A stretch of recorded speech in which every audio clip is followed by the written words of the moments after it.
जगत जननी शारदे, जगत जननी शारदे, है नमन तुमको, है नमन तुमको।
हेलो हेलो हेलो, अब आ रही है?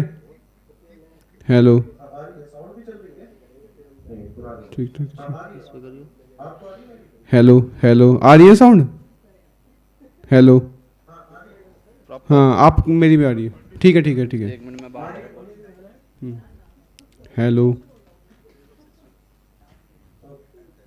ओके।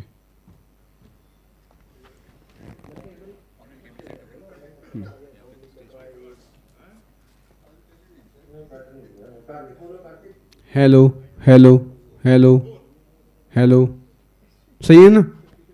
हेलो,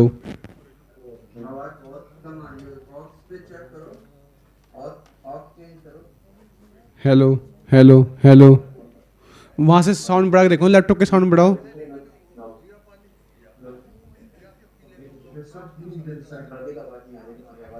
हेलो करता हूँ, रुको रुको रुको।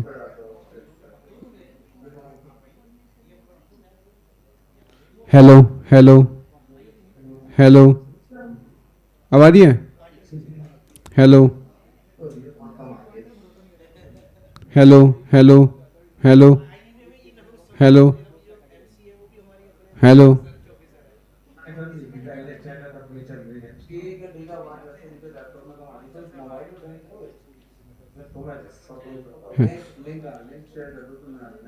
नहीं, अरे एक बार साउंड बढ़ा के देखो लैपटॉप की।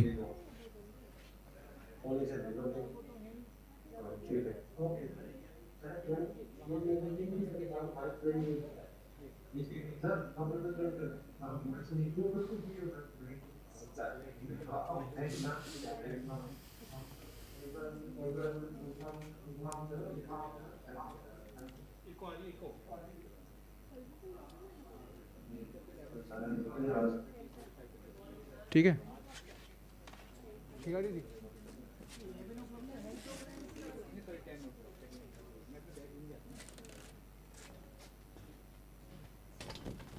आराम से भैया।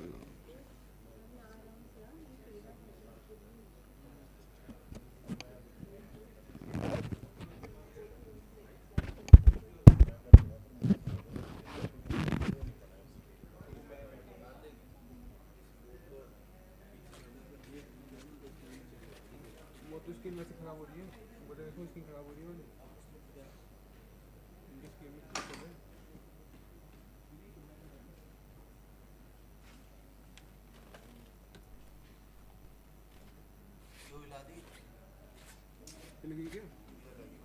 अरे आप मैं बोर्ड हो कहता हिंदी होगी, मैं ये लगा ये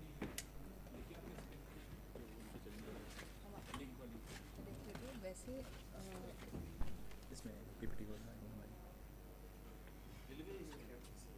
बोर्ड उधर कहता हिंदी। तुम आपने कहा था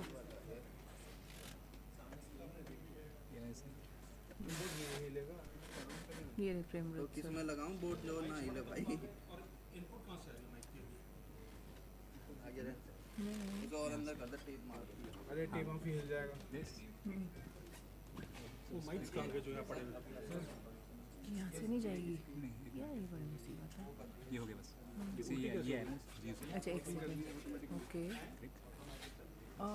डन है। एक मिनट मैं करती हूँ एस्केप, ठीक है डन है। डन। और जैसे ये ओपन होगी ना, बस एस्केप पे बने ये कुछ ना टेक्निक काम कहाँ से दे देते हैं?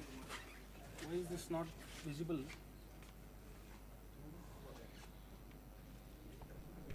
इसको निकालना जरा, दोबारा डालना इनपुट, ये कुछ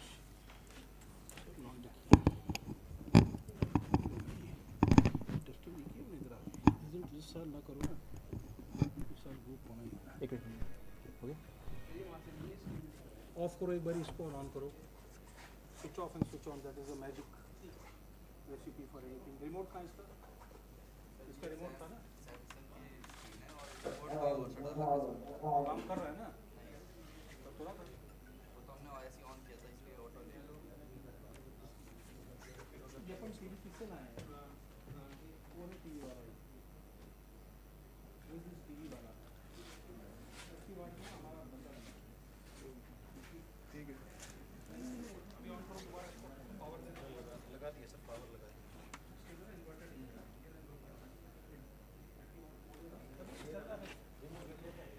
रिमोट ये किसका नहीं है? ऑन कैसे किया? ऑन कैसे किया? पहले तो चली रहा था, क्या होता है उल्टा नीलुटी आ रही है, आगे स्प्लिट आ रही है, स्क्रीन उनको दिखेगा। एक बार हमें अरे टीवी ना, टीवी में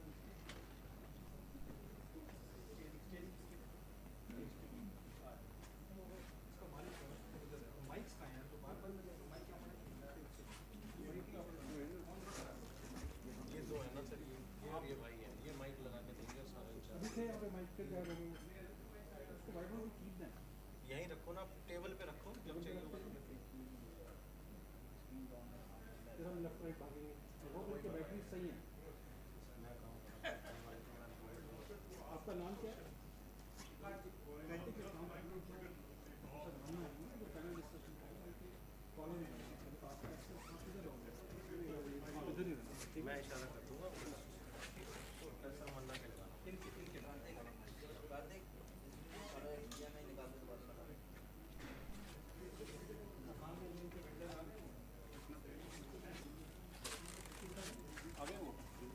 कहाँ कैश जमा वहाँ पे?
चल रही थी, चलते चलते उल्टी हो गई।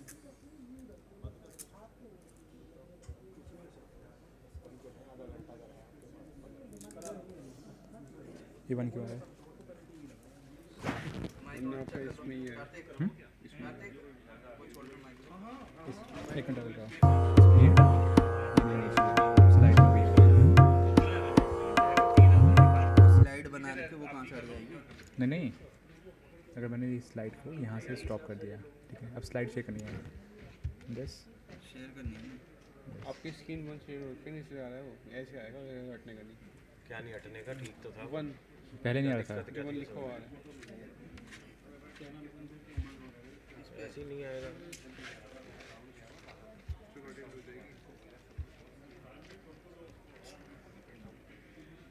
ये ना, हाँ फिर चला तो गया।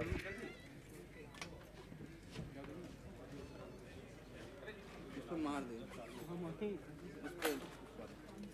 सुन तो लो, सुनो प्रिंस भाई, अरे प्रिंस भाई,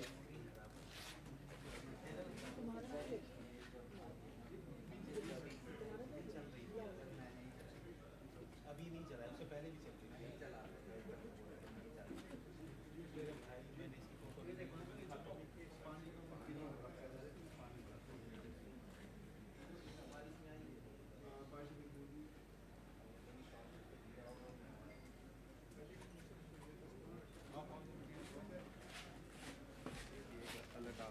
इसीलिए मैं कह रहा था सर आप चालू करवा लो। नहीं हम चालू करेंगे, हम चालू करेंगे। लगा दो।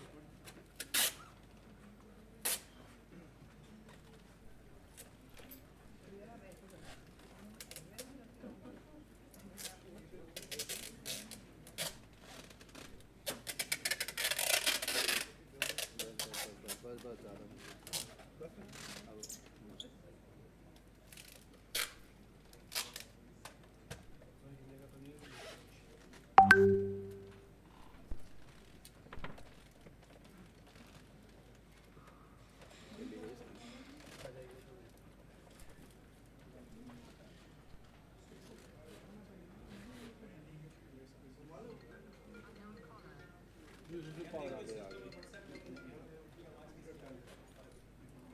हेलो।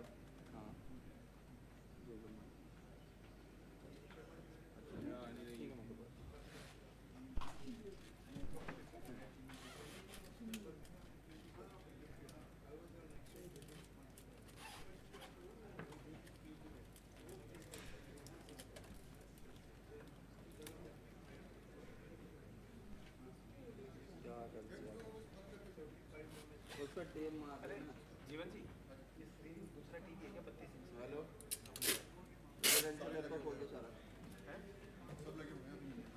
क्या हो गया? काम हो गया?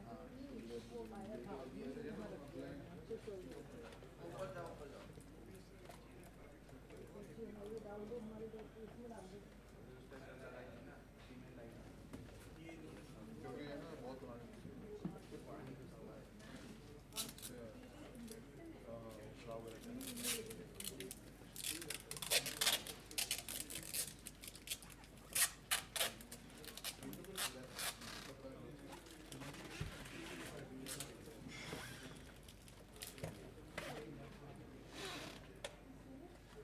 यार तुम ये वाला टेप लगाते हो, मास्किंग टेप नहीं है तुम्हारे पास? पहले लगाई थी पुराना आपने, हमने लगाई।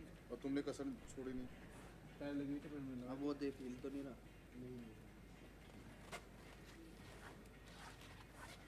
पहले लगी थी मैंने बोला मास्किंग टेप लगाना है तो।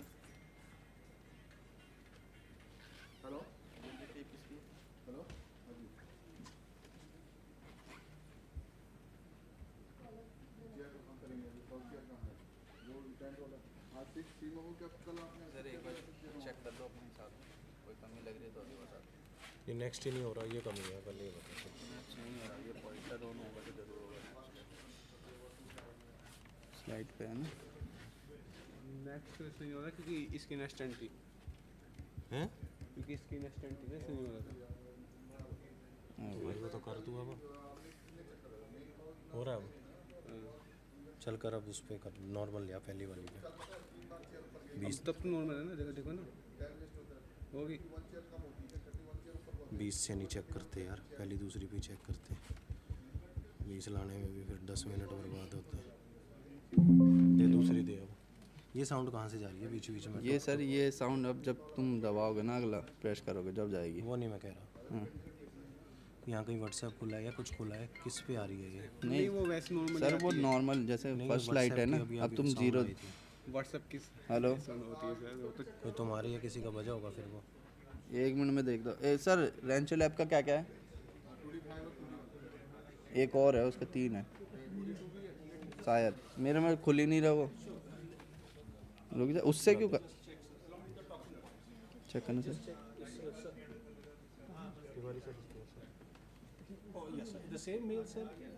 बता क्या है ये?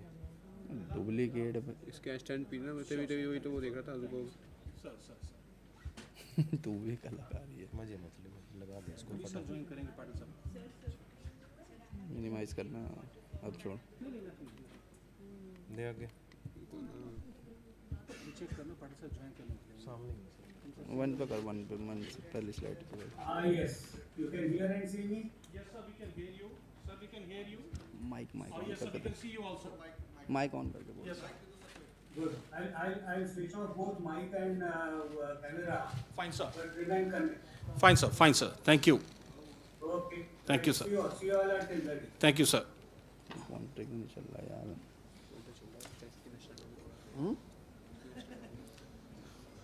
पाटिल सर का सर्जरी हुआ है सर, तो इस वजह से he is allowed to sit only 10 minutes, upright only 10 minutes. So he will join online for that. He have to prepare be 1 महीना और कम से कम लगेगा sir to recover. It's a spine thing, so तो ये क्यों नहीं ले रहा? वो स्लिप डिस्क वाला ही है सर। अब दिखाओगे तो बंद करना उसे ऑटो को। Good morning sir. अरे सर प्लीज़ आप मत लगाइए मुझे सर, बैठिए सर प्लीज़। नहीं ऐसी कोई बात नहीं सर। आ रही है? कितनी देर में आएगा? 10 मिनट में आ जाए तो हो जाएगा काम। 15-20, हाँ ठीक है। 10:30 से पहले आ जाए तो ठीक है। इसको हटा ही दो यार, इसको ना हटा ही दो, इसको हटा देते हैं टीवी को। अच्छा नहीं ख़राब लगेगा, ठीक है। ये फ्रेम जा रहा है अभी। हाँ ठीक है, फर्स्ट क्लास है, दिस इज़ गुड फ्रेम। मैं सेट कर बिल्कुल, दिस इज़ परफेक्ट। ये माइक कहाँ से उठाया था यार? देखो वो माइक को ना अपनी जगह रख दो फिर, अभी टाइम नहीं है अब सर। अब देखो ना आप धीरे, आप समझो बात को। Yes. ये वायर माइक किधर? सर के पास। ये सर को लगाना है आपने यहाँ पे, जैसे आएंगे you have to help him, ठीक है।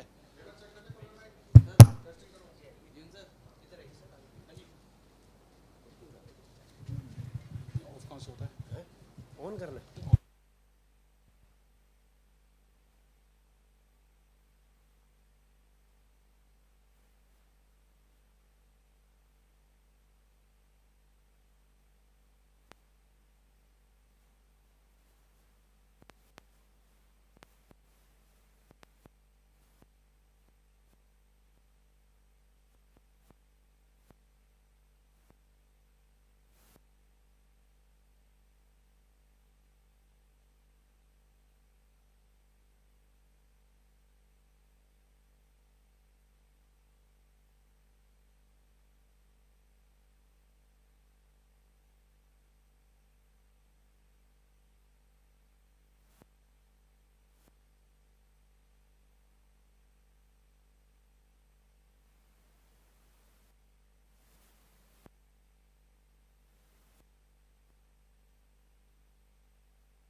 Hello.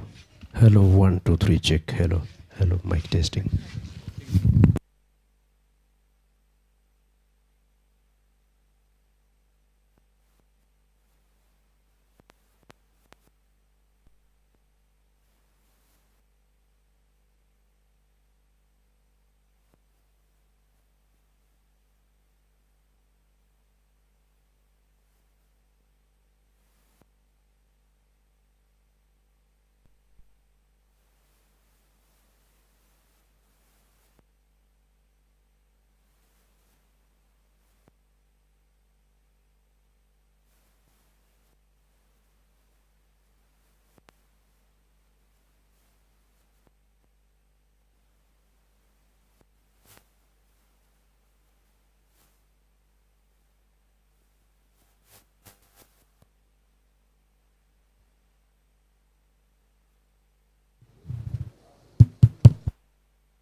Hello. Hello.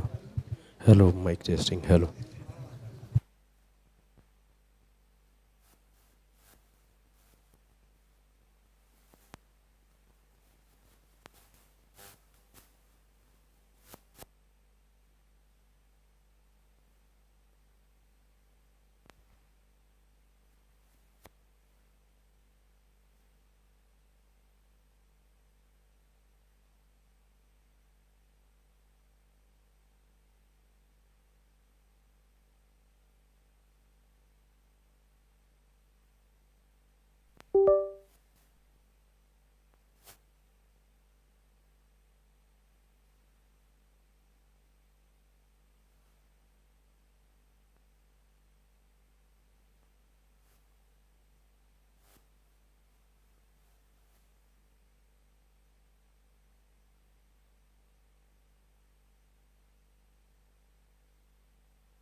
Hello.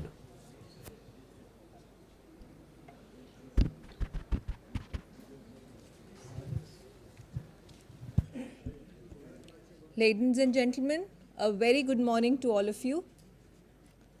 I'm Imansa from Indian National Academy of Engineering, your host for 40th Foundation Day of Indian National Academy of Engineering.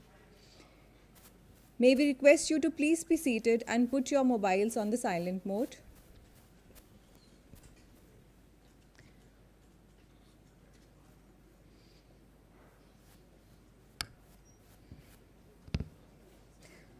Good morning once again.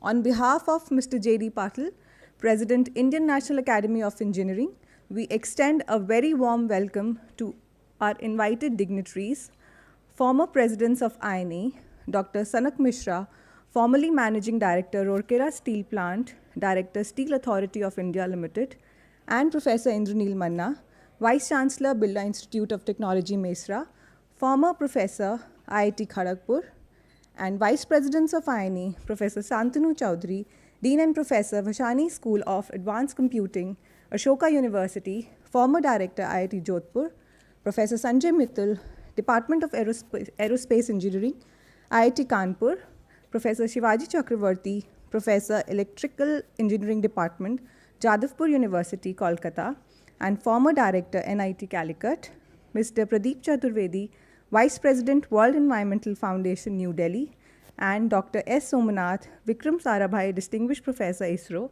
former Chairman, Space Commission, Chairman, ISRO, and Secretary, Department of Space, Bangalore, Mr. T. Suvarna Raju, formerly Chairman and Managing Director, Hindustan Aeronautics Limited, Bangalore, members of INAE Governing Council, esteemed fellows, INAE Young Associates, members of INAE, research scholars, and students to 40th Foundation Day of INAE. For those of our guests who may not be familiar with Indian National Academy of Engineering, I will be giving you a brief introduction. INAE was established on April 20th, 1987 as a society under the Societies Registration Act 1860 and is an autonomous professional body located at Technology Bhavan, New Delhi. The Academy comprises India's most distinguished engineers, engineer scientists, and technologists representing the entire spectrum of engineering disciplines as its fellows. It functions as the apex body for promoting the practice of engineering and technology and their application to solving problems of national importance.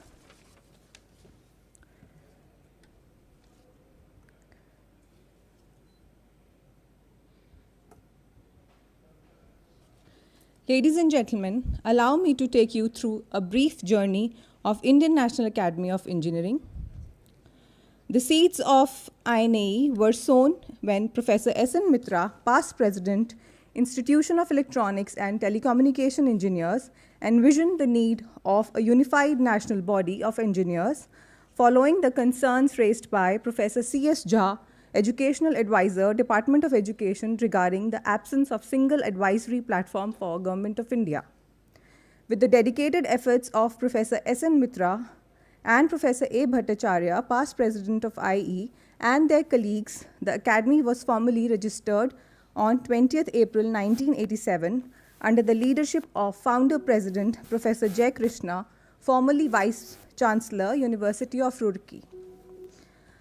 A defining moment came on 11th April 1988 when INAE was formally inaugurated in New Delhi by the then Prime Minister, Shri Rajiv Gandhi, in the distinguished presence of Shri P.V. Narasimha Rao, the then Minister of Human Resource Development, and Shri K.R. Narayanan, the then Minister of Science and Technology, both of whom later went to serve as the Prime Minister and President of India, respectively. We also take immense pride in remembering all the past presidents of INAE. Late Professor Jay Krishna, founder president INAE and Vice Chancellor, University of Roorkee. Dr. V.S. Arunachalam, former scientific advisor to the Ministry of Defense and Secretary, DRDO. Late Dr. S. Varadarajan, former Secretary, DST. Late Dr. APJ Abdul Kalam, former President of India. Late Professor P.V. Indrasen, former Director, IIT Madras. Dr. Anil Kakotkar, former Chairman, Department of Atomic Energy. Professor P. Ramarao, former Secretary, DST, and former Chairman, Atomic Energy Regulatory Board. Late Dr. A. Ramakrishnan, Board of Directors, L&T. Dr. K. Kasturi Rangan, former Chairman, Department of Space. Dr. P.S. Goyal, former Secretary, Ministry of Earth Sciences and Chairman, Earth Commission and Director, ISRO Satellite Center. Late Dr. Baldev Raj, former Director, Indira Gandhi Center for Atomic Research. Dr. B.N. Suresh, Chancellor, Indian Institute of Space Science and Technology, and Honorary Distinguished Professor, ISRO. Dr. Sanak Mishra, formerly Managing Director, Rourkela Steel Plant, Director, Steel Authority of India Limited. Professor Indranil Manna, Vice Chancellor, Birla Institute of Technology, Mesra, former Professor, IIT Kharagpur. Their visionary leadership continues to inspire generations, and their contributions have left an indelible mark. Over the years, the Academy has introduced several landmark initiatives. In 1990s, it began organizing national and international conferences and publications and instituted prestigious recognitions such as INAE Young Engineer Award in 1996 and the Lifetime Contribution Award in Engineering in 1997. It also initiated efforts to preserve engineering heritage through expert study groups. In 1999, INAE became a proud member of the International Council of Academies of Engineering and Technological Sciences, strengthening its global engagement. The 2000s saw the launch of several impactful programs, including the Distinguished Visiting Professorship Scheme with All India Council of Technical Education, as well as mentoring initiatives for engineering teachers and students, INAE Chair Professorship, and INAE Distinguished Professorship Technology Scheme. From 2013 onwards, INAE launched its flagship engineering conclave, bringing together leaders from government, academia, and industry. The Academy also introduced the Outstanding Teacher Award in 2016 and launched its research journal and INAE Letters. In 2017, several forward-looking initiatives were introduced, including the INAE Youth Forum, Youth Conclave, Innovator Entrepreneur Award, and the prestigious Abdul Kalam Technology Innovation National Fellowship, honoring Dr. APJ Abdul Kalam. In recent years, INAE has further strengthened its role through digital transformation and strategic collaborations with national organizations such as DST, DRDO, ISRO, DAE, and CSIR. It also instituted the Woman Engineer of the Year Award in 2020, recognizing outstanding contributions of women engineers. Between 2022 and 2025, the Academy underwent a significant transition towards financial autonomy following the phased disengagement of government funding. INAE has taken several steps to embark on a journey of self-sufficiency and financial autonomy. Towards this, several initiatives were launched in the year 2024, such as memberships, corporate donation, institutional membership, and individual donations and membership, the quarterly e-magazine INAE Tech Frontier, the Technology Conclave, and the Center for Engineering Education Excellence CEEE program with the support of Infosys Foundation. INAE honors Indian and foreign nationals who are elected as foreign fellows and fellows by peer committees in recognition of their personal achievements in engineering, which are of exceptional merit and distinctive eminence in new and developing field of technology. The fellowship of INAE is the premier gold standard, and the membership is an independent category. Today, INAE stands as an autonomous apex body, driving engineering excellence, shaping national policy discourse, fostering innovation, and contributing meaningfully to the nation's development. As we celebrate this Foundation Day, we not only honor a rich legacy, but also look forward to a future driven by knowledge, innovation, and collective progress. To commence this august gathering, we shall begin with the invocation ceremony and lighting of lamp, symbolizing knowledge, wisdom, and pursuit of excellence. May I request our esteemed dignitaries, Dr. Sanak Mishra, Professor Indranil Manna, former presidents of INAE, and Vice Presidents of INAE, Professor Shantanu Chaudhary, Professor Sanjay Mittal, Professor Shivaji Chakrabarti, Mr. Pradeep Chaturvedi, Dr. S. Somanath, and Mr. T. Suvarna Raju to kindly come forward for the lamp lighting ceremony.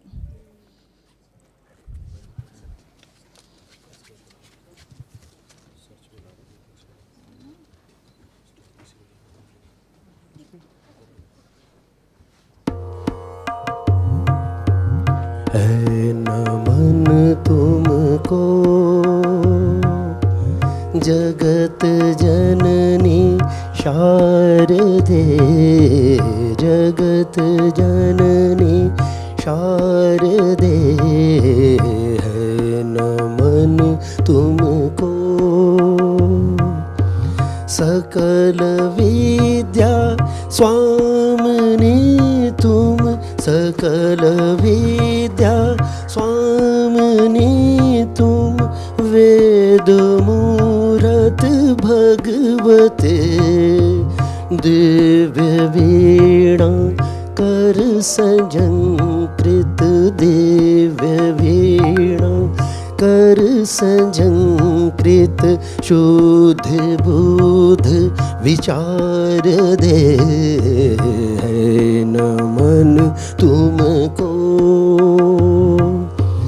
जगत जननी शारदे, जगत जननी शारदे, है नमन तुमको।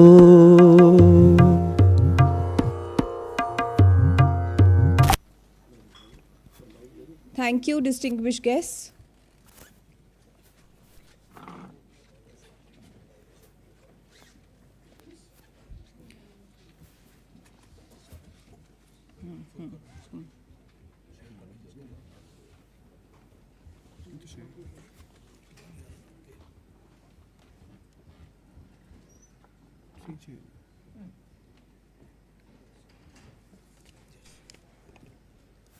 to formally open today's proceedings, it is my privilege and honor to invite Mr. J.D. Patil, President of Indian National Academy of Engineering. We are grateful to have him join us online despite a medical emergency. He also serves as a member of board of InSpace, chairman of Indian Space Association, and trustee of L&T Employee Trust. Mr. Patil is the past president and founder vice president of the Society of Indian Defense Manufacturers and has held several distinguished leadership roles, including former director of L&T Semiconductor Technologies Limited, former chairman of L&T Missile Systems Limited, Larsen Toubro Limited, and former whole-time director, Defense and Smart Technologies, and the member of Executive Committee of Management in Larsen and Toubro Limited.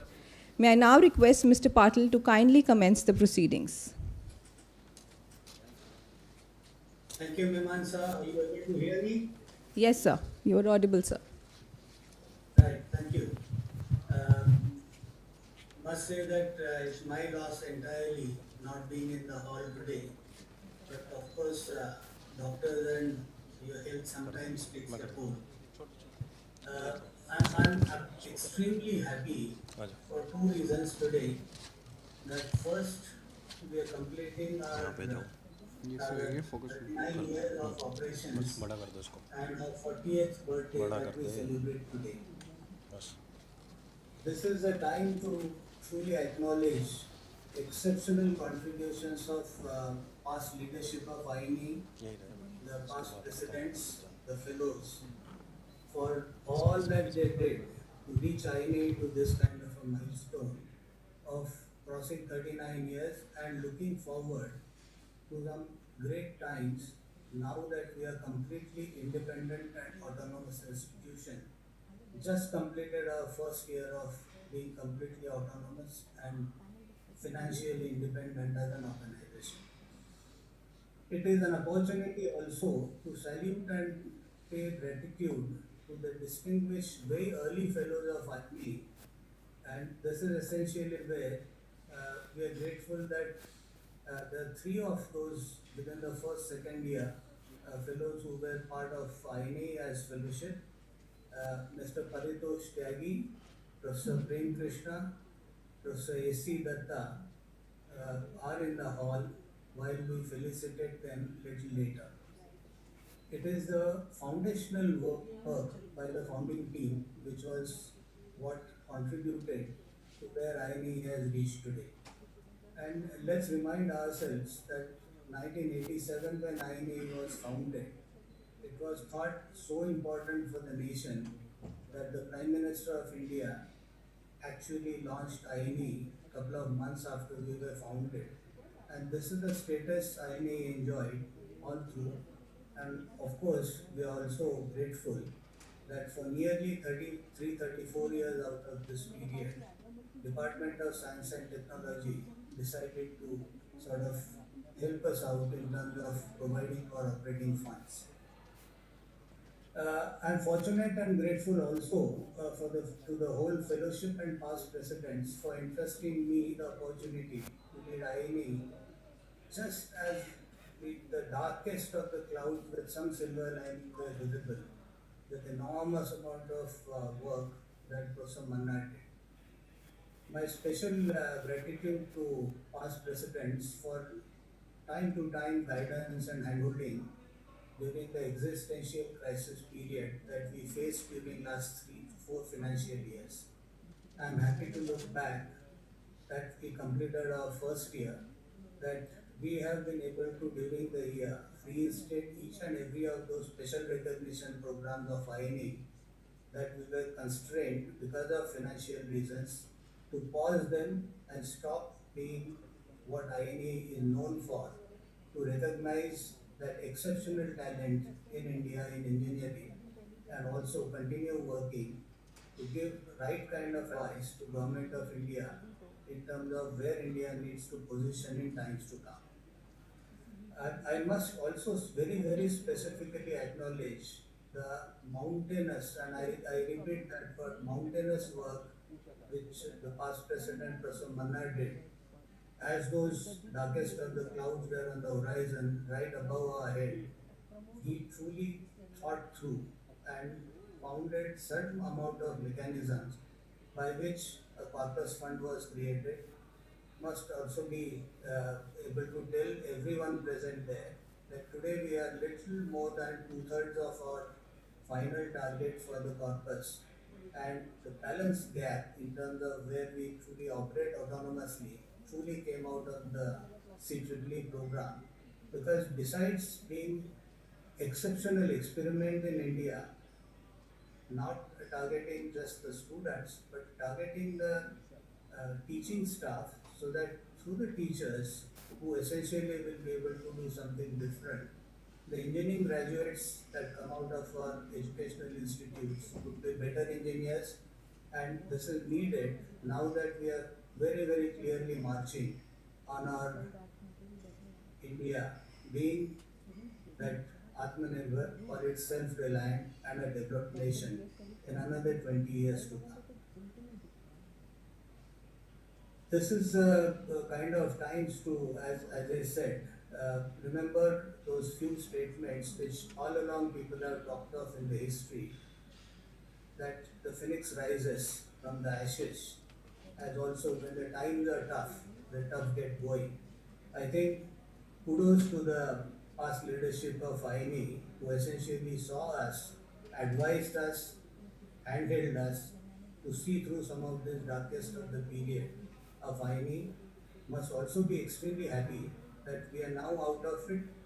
As I said, most of what we do has been reinstated, and here onwards, as we find ourselves into better and better financial situation, we can now start something far, far bigger and far more in terms of taking this nation forward. As I mentioned,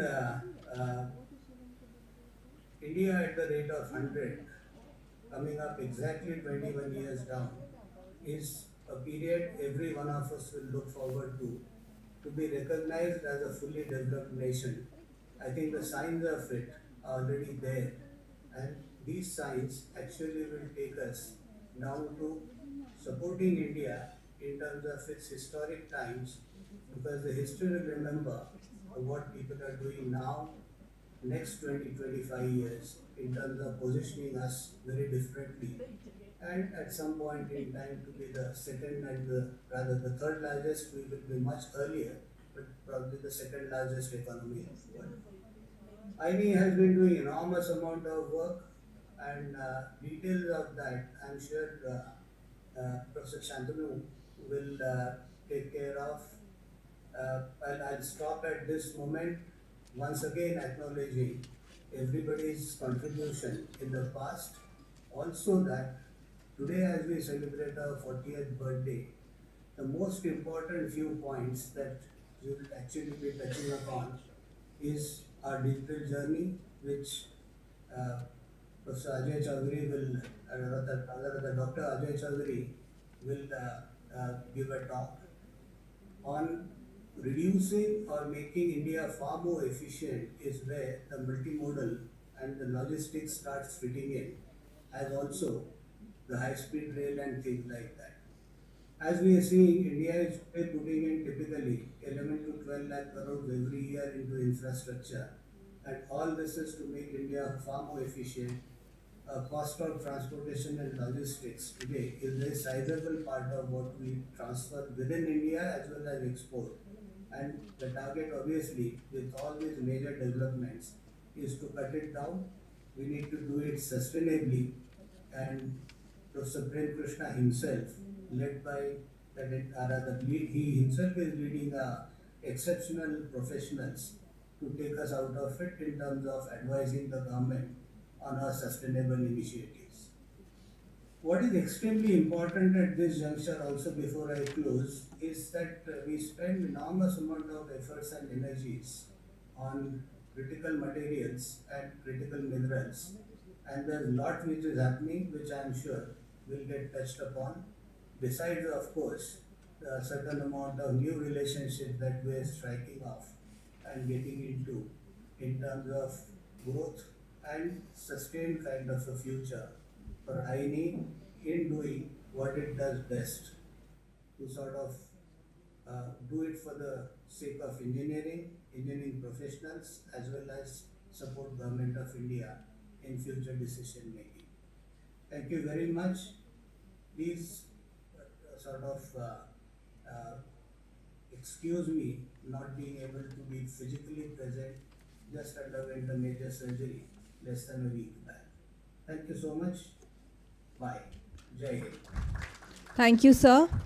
We are grateful to you that you have joined us despite having a medical emergency. Thank you so much, sir. Ladies and gentlemen, we shall now proceed to the panel discussion on Engineering India's multimodal future, synergizing high-speed rail, space infrastructure, and industrial logistics for a Viksit Bharat. The panel discussion shall be steered by Professor Indraneel Manna, former President INAE, and the program moderator of the discussion. Professor Manna, the Vice Chancellor of BIT Mesra, an academic with a 4-decade-long career span and an active proponent of translational research in engineering, is deeply involved in several national and international initiatives on engineering, education, and technology mission, serves as a member of several national academies and policy-making initiatives, and chair multiple review and monitoring committees on engineering sciences. He is Vice President of Indian National Science Academy, INSA, and the immediate past President and Vice President of Indian National Academy of Engineering. Recently, he played a pivotal role in making INAE both financially and functionally autonomous. May I now request Professor Indraneel Manna and esteemed panelists of this session to kindly come on the stage. The panelists of the panel discussion are Mr. K. Senthilnathan, Executive Vice President and Head Technical Services, Heavy Civil Infra IC L&T, Srimati Nigar Shahji, Outstanding Scientist, URSC ISRO, Professor Prem Rath, FNAE Chairperson, Board of Governors, IIT ISM Dhanbad, and Pro-Chancellor, the North Cap University. I'm sure the audience would be eager to listen very keenly on this contemporary topic.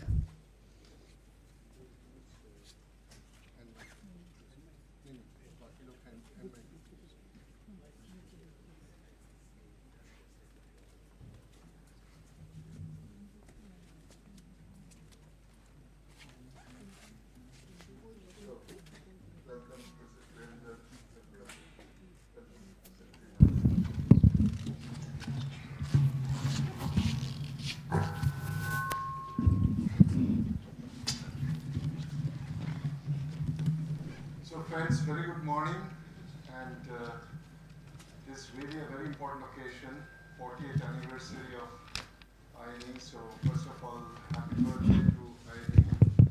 40th by some convention is called the Ruby anniversary. So happy Ruby anniversary to INAE. We just heard a little commentary on INAE's journey. We all are very proud that INAE is today not only functionally autonomous but also financially autonomous.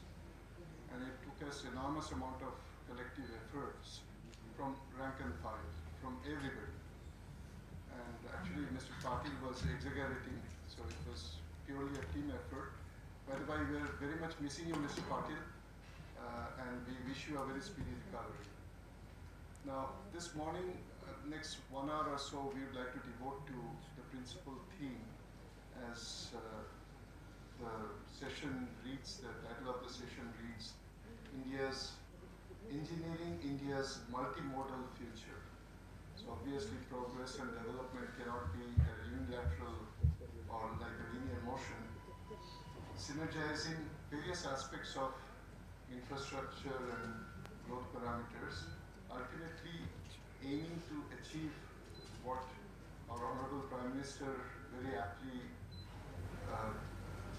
conveys, that India by 2047 should emerge as Viksit Bharat or developed nation. If you look around, and no matter what you use, various AI tools and so on, there is no clear definition as to what makes a nation developed. What exactly is the threshold?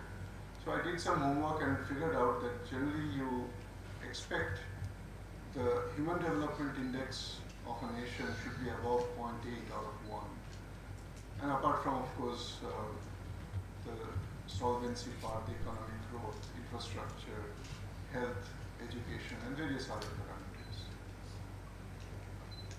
The question is that if we look around and understand where we are, I mean, let's not delve into the past and bask in the pristine glory that India until the early 18th century used to be one of the wealthiest nations, not only a knowledge capital, but even in terms of wealth, one of the wealthiest nation, contributing nearly 25% of the world GDP from one single nation. But that's distant past. But a nation which is today not only the most populous, the largest population, but also the youngest population. So it's very legitimate what the Honorable Prime Minister says, that the young population of the country would like to see themselves as members of a very eminent and a very strong member of the world community. So what are the challenges? Obviously, one would think of energy, infrastructure, transportation, security, both civil and physical and cyber, climate, and various other things. Almost all of these challenges are related to ultimately engineering, because you know the fundamentals, but when you actually find a solution, when you design and achieve a solution, you need engineering intervention.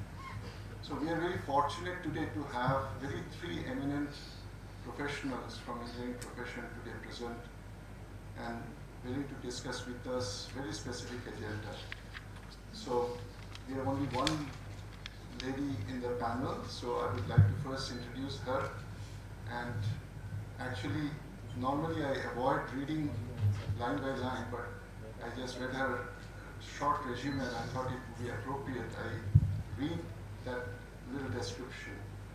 So Mrs. Nigar Shaji is a former Associate Director, Projects responsible for steering all the ISRO developed spacecrafts, having over 35 years of experience in space mission, satellite development, and project leadership. She was Program Director, Low Earth Orbit and Planetary Missions, is responsible for the development of all the ISRO developed low Earth orbiting spacecrafts and interplanetary missions. Noteworthy contributions was steering the successful landing of Chandrayaan-3 mission. It's just a sheer coincidence that the then captain of the team is very much part of the audience and also the leadership of INAE today, Dr. Somnath, sitting in the front row. But Shaji was project director for the prestigious Aditya L1 spacecraft, the first Indian space solar observatory at Sun-Earth Lagrangian point for solar studies. The notable responsibilities held as study director for mission to Venus and EXO World Mission for the study of planets beyond the solar system. So Dr. Shaji, we all are extremely proud. I mean, what we are proud, and there are reasons to be proud for one single reason. Normally in India, we always end up doing a catching up job. Some things happen somewhere, some development already established, and we prove ourselves that we too can do that. For example, we are the 8th nuclear energy harnessing nation. It took enormous, at that point of time, India was the 5th. But here, by landing on the southern hemisphere of moon, we were the first. And that certainly gave the country enormous boost and pride and confidence that, yes, we can do something. So why not we begin hearing from you, and maybe you can articulate what Dr. Somnath would have added, what it felt, what confidence does it give to the nation, that we too can do something for the first, we can be really the pioneer. So what it takes for such a success coming from a team effort, not an individual effort, and what role engineering plays there?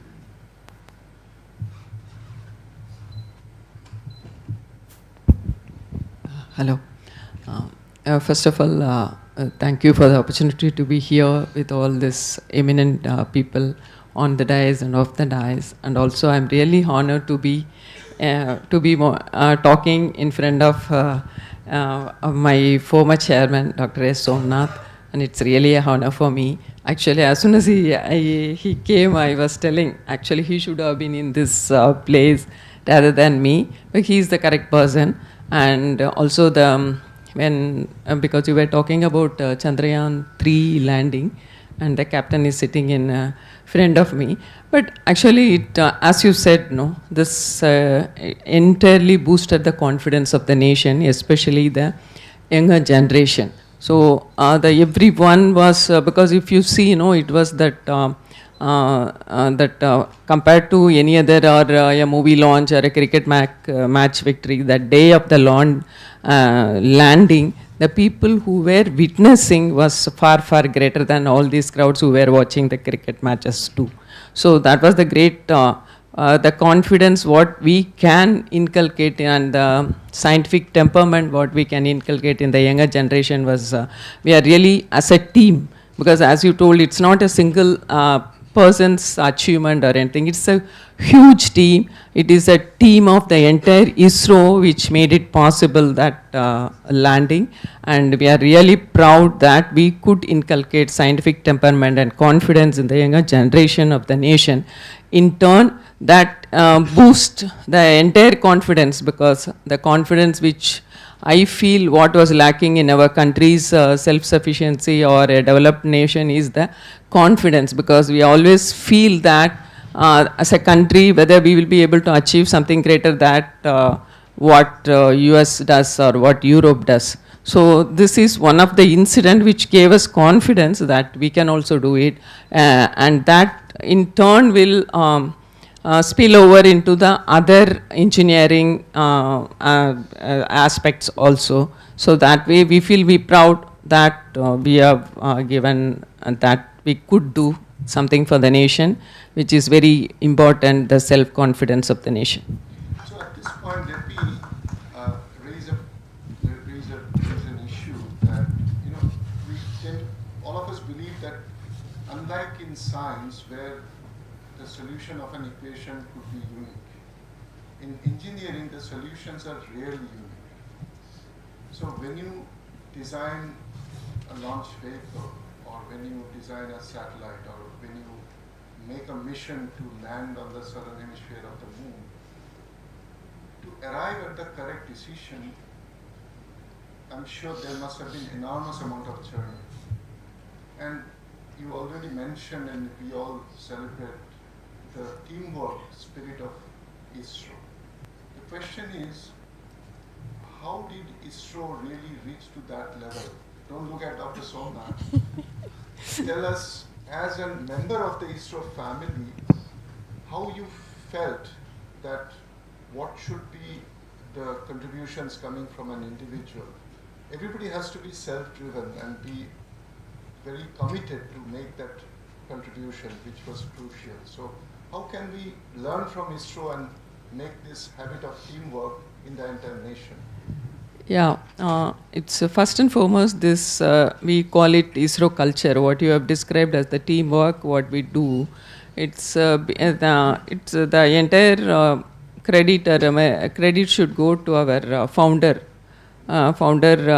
chairman and founder members like Dr. Vikram Sarabhai, Dr. Satish Dhawan. So they have just built in a culture in ISRO that is it is one is the self motivation, and so as a, because we call it in IITs and the academic institute also, we call it as a peer pressure, right? So the same thing plays. It's not like a working atmosphere, it's like a learning atmosphere, and we all be like students who has a peer pressure of doing things effectively. So that also brings in one, it's my perspective, it's a teamwork which is more effective. And also that from the beginning that self-motivation was brought in every one of the person who is joining ISRO, and also the transparency, that is one another aspect. That is, even every junior who has joined ISRO very recently also will be given an opportunity to put forth his ideas, to give his comments on the design, on the, and the reviews. If you see, it's transparent, it's open, people can speak and people can put forth their ideas. So I think this is that whatever the, we grew up like an institute, not as a work center like. So that is the thing, and the self-motivation and the transparency which brings in all this team effort to a fruitful outcome.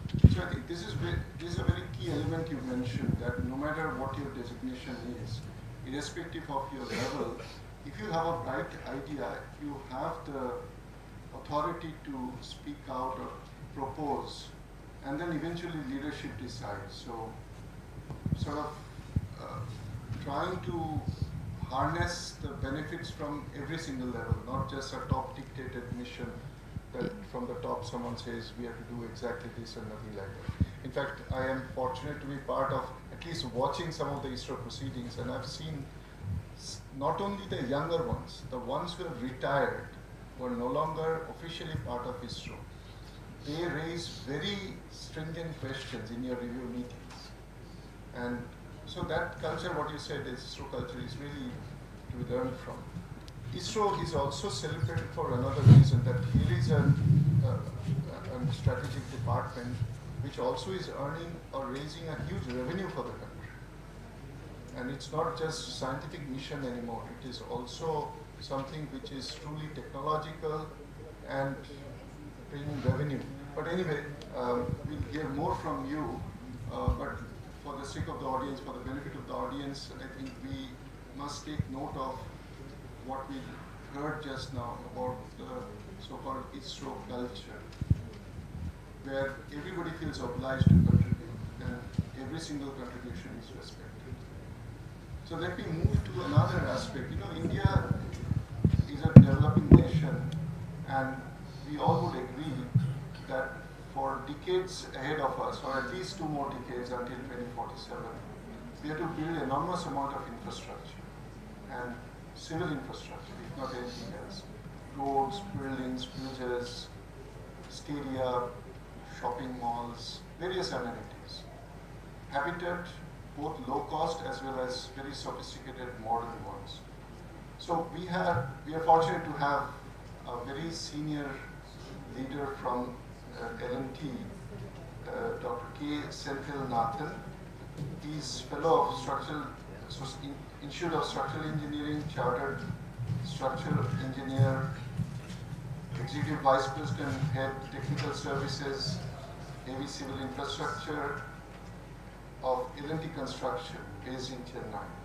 So he has over 38 years of experience in design, construction, engineering, planning of large-scale mega infrastructure projects, both in India and abroad. He has led successfully many multidisciplinary engineering teams, achieving major landmark infrastructure projects.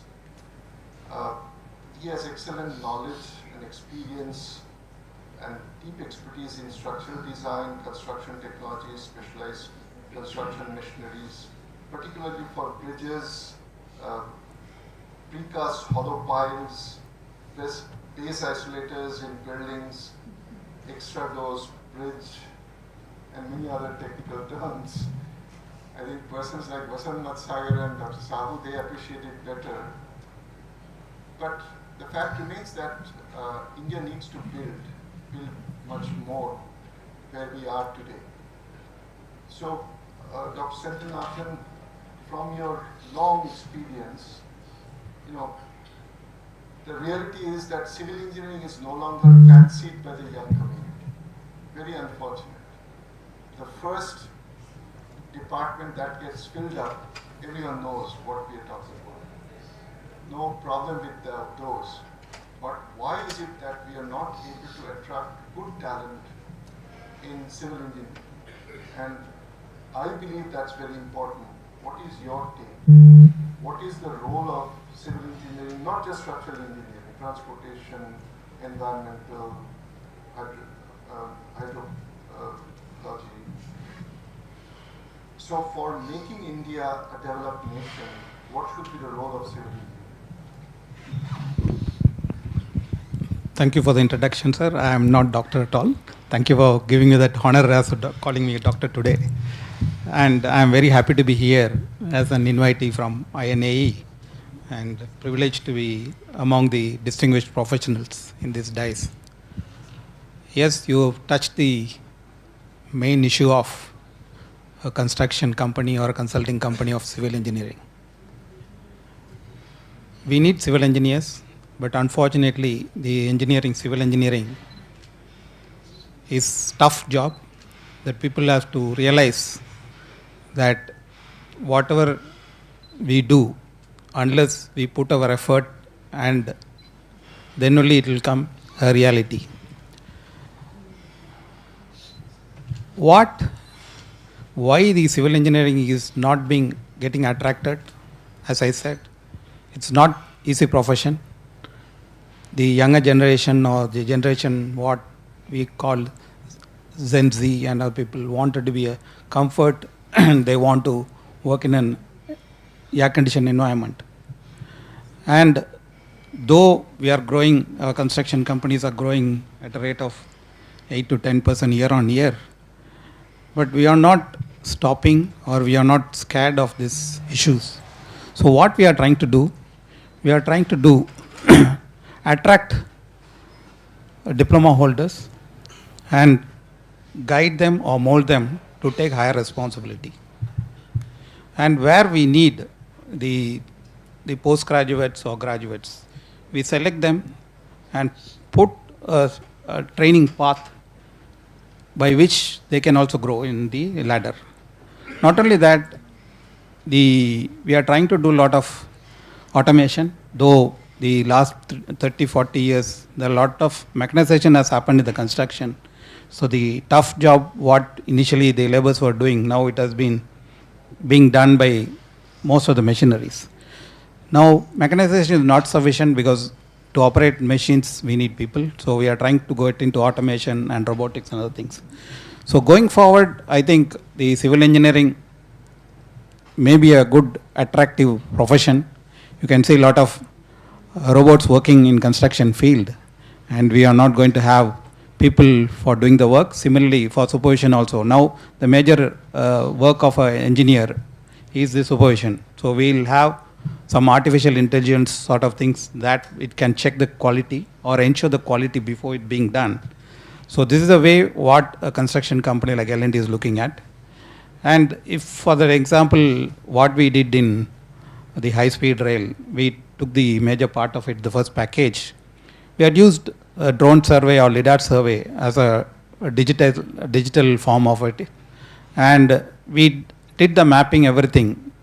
And we did everything on a BIM platform, and by which we could engage a mediocre engineer to supervise, because we can tell how it can be built, how it can be done, because there are a lot of digital tools like 4D and 4D, 3D to 4D. If you can put your schedule into it, and you can teach them what are things to be done, how it's to be done. And we have some of the digital tools by which we can check the quality or we can ensure that they are doing the proper job. So these are the initiatives what we have taken. This is definitely required for India to move forward, because we need to do more of infrastructure jobs, and especially the bridges and other things are very, very critical. We cannot make a mistake in construction, though the designs can be done sitting in an AC office, the air-conditioned office, but the work has to be done in field, and the environment conditions in India, across India is different. So we are trying to overcome. We'll show the young engineers the civil engineering is being transformed, and after 5-6 years it will be totally a transformed profession, sir. You know, whenever it comes to construction projects, there are three things which everybody worries about: the cost, quality, and time frame. Now, in terms of time frame, I've seen in my own eyes a 4-story building propped up just in a span of less than a month, maybe 3 weeks or so in Japan. And I'm told that in India also this is happening, I don't know, possibly happening. Now, for that you need not just precast structures, but now people also talk about additive manufacturing or some other recent innovations which can very significantly speed up and can also make things more customized. Do you think that's quite happening in India? I'm told L&T does construction at a great speed. The speed at which a highway is constructed in India, the speed at which a multi-story building comes up, they're not really, without compromising the quality. Don't you think that there is a lot that we need to achieve in this respect? Yes, to greater extent, to avoid the site activities, we are going in for precast or prefabricated structures. Not only the civil structures, even the services also, we started doing modularization, and we go and erect at site. Here, in Mumbai, some of the residential building we have completed every floor in about 2 days' time. Whereas other places, people are telling every floor can be constructed in 1 day. We'll look in for. But there are a lot of improvements or materials are being developed. The ultra high performance concrete, normally the concrete grade we talk about M50, M60. Nowadays we are talking about grade up to 160 or 170, by which the sizes can be optimized. So by which the handling strength number, the concrete strength, what you're talking. Yeah, it's megapascal or Newton per square, what I'm talking. So which we can optimize on the sizes, so the size can be optimized. Moreover, when you look at the housing, the individual likes to have his own way of housing. We are not into a standardized shape, size and other things. So going forward, yes, this also the people will change because time is money, so they'll also come to a standardized material and other things. Infrastructure development, the high-speed rail, for an example, majority is being done by prefabricated. Even normally a metro, we normally do each span small segments and erect it. But here, because of the speed, to ensure quality at this thing, we have done it the full span of 40 meter, weighing about more than 1,000 tons. And we have developed, L&T has developed the tools and tackles to manufacture them, erect them, and place on position. The main concern everybody has, the quality of construction. The quality depends on the material what we use, how we mix, and what sort of quality assurance plans what we have. So if you have a control system like a automated batching plant to produce a concrete, you will definitely ensure the quality. And if you are able to do it in a controlled environment, that means one location you do all the manufacturing of fabrication, then you can ensure the proper quality instead of going and doing various places like in situ construction. So these are the things what we are looking at, modularization and prefabrication. We are also looking for new materials, what it can be used in the construction field. Not only cement, whether some other metals can be used also, we are looking at, sir. Civil engineering is one of the rare branches of engineering where a professional engineer is very much respected and is desired. I think you yourself is having such professional engineering recognition, right? How important that is? I mean, I don't think not even 10% of the civil engineering professionals in the country are actually accredited as professional engineers. Is that very important? Yes, it's very important. I think when you go for overseas job, or when you want to do a job in overseas on civil engineering, they give weightage for such professional recognition. Like some of the Institute of Structural Engineering, if you want to become a member, it's not so easy. You have to undergo some initial exams and other things. There's an exam if you want to become a chartered engineer, you have to undergo 7 hours exam. So you will be questioned on your basic civil engineering and what knowledge you have. So when you have such recognition or institution which gives, when you show to other people or the client knows that you are really a professional civil engineer. So I think India also will become, in due course of time, such recognition. Of course, the Engineers Institute is there. They should also giving for the experience, and based on their whatever work they have done, they give the membership. So this can be broadened like international recognitions, like they should undergo some exams and interviews, then they can be made as a professional engineer.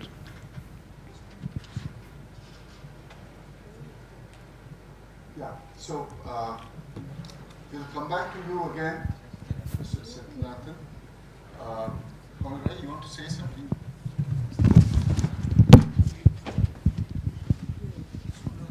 He's an expert on the high-speed rail also, sir. High-speed rail. Yeah. So, in fact, yeah, that's a good clue. We also have former Chairman Sale sitting in the audience here. Mr. Satyanathan is an expert in high-speed rail. So, what is the key for India to be, as competitive as Japan or France or China, to have really high-speed rail working in the country of that level, of 250 above kilometers an hour? So what kind of infrastructural development is required? See, this package what we are doing between Mumbai and Ahmedabad, the design was done by Japanese, and we are only the executor. Only the foundation part was asked to design by the contractor, and which we did. Other than that, like when metros came also, initially the international consultant provided the design. After that, the Indian consultant made the design and do it. So on the construction part, yes, there are some limitations because it all depends on the rolling stock, what sort of speed you have to run and what sort of vibration or deflection. So these are the criteria when they give the rolling stock. Definitely civil part or structural part can be designed. But what about the design part? Was it entirely the Japanese design, or we ourselves now, having done it once in one stretch, can we now replicate that all over the country? The yes and no, because what sort of rolling stock they are going to run? Because the Japanese, whatever we are going to run here is going to be the Japanese rolling stock, which is designed. Came from within the country, or was it imported? Which steel, sir? The rails. Rails. This was imported rails, and now, the government has taken this thing to develop the rolling stock itself. The B280 or 280 kilometers per speed, which can run locomotive with BML is doing. So with that, when they develop the rail rolling stock, along with that, maybe what sort of rail we have to put, because the maintenance of the rail is a criteria. So if they can come out with the rail material and other things, it can be, I think India can develop all these things in due course of time. That's what I'm telling. If rolling stock, once it comes from Japan and we can see what it is and how it can be modified to Indian condition, and people like BML can develop rolling stock, then definitely other things can be done with so many industries in India. So it is not a difficult task. Like metros now, every city has a metro, and most of the metro coaches are being manufactured in India. So this also will come maybe after 5 years or 10 years, this will become. Because next phase, they are planning to put almost about 4,000 kilometers for about 7 lines. So in that, at least 1 or 2 lines, hopefully it will be a fully Indian make. Trains and other things will be there. Yeah, I think this is where we have so much of engineering involved. The tribology is very different than when the rail moves at 100 kilometers and when it moves at 250 kilometers. Maybe Mr. Singh, you would like to make a comment, not now, but I'll come to you.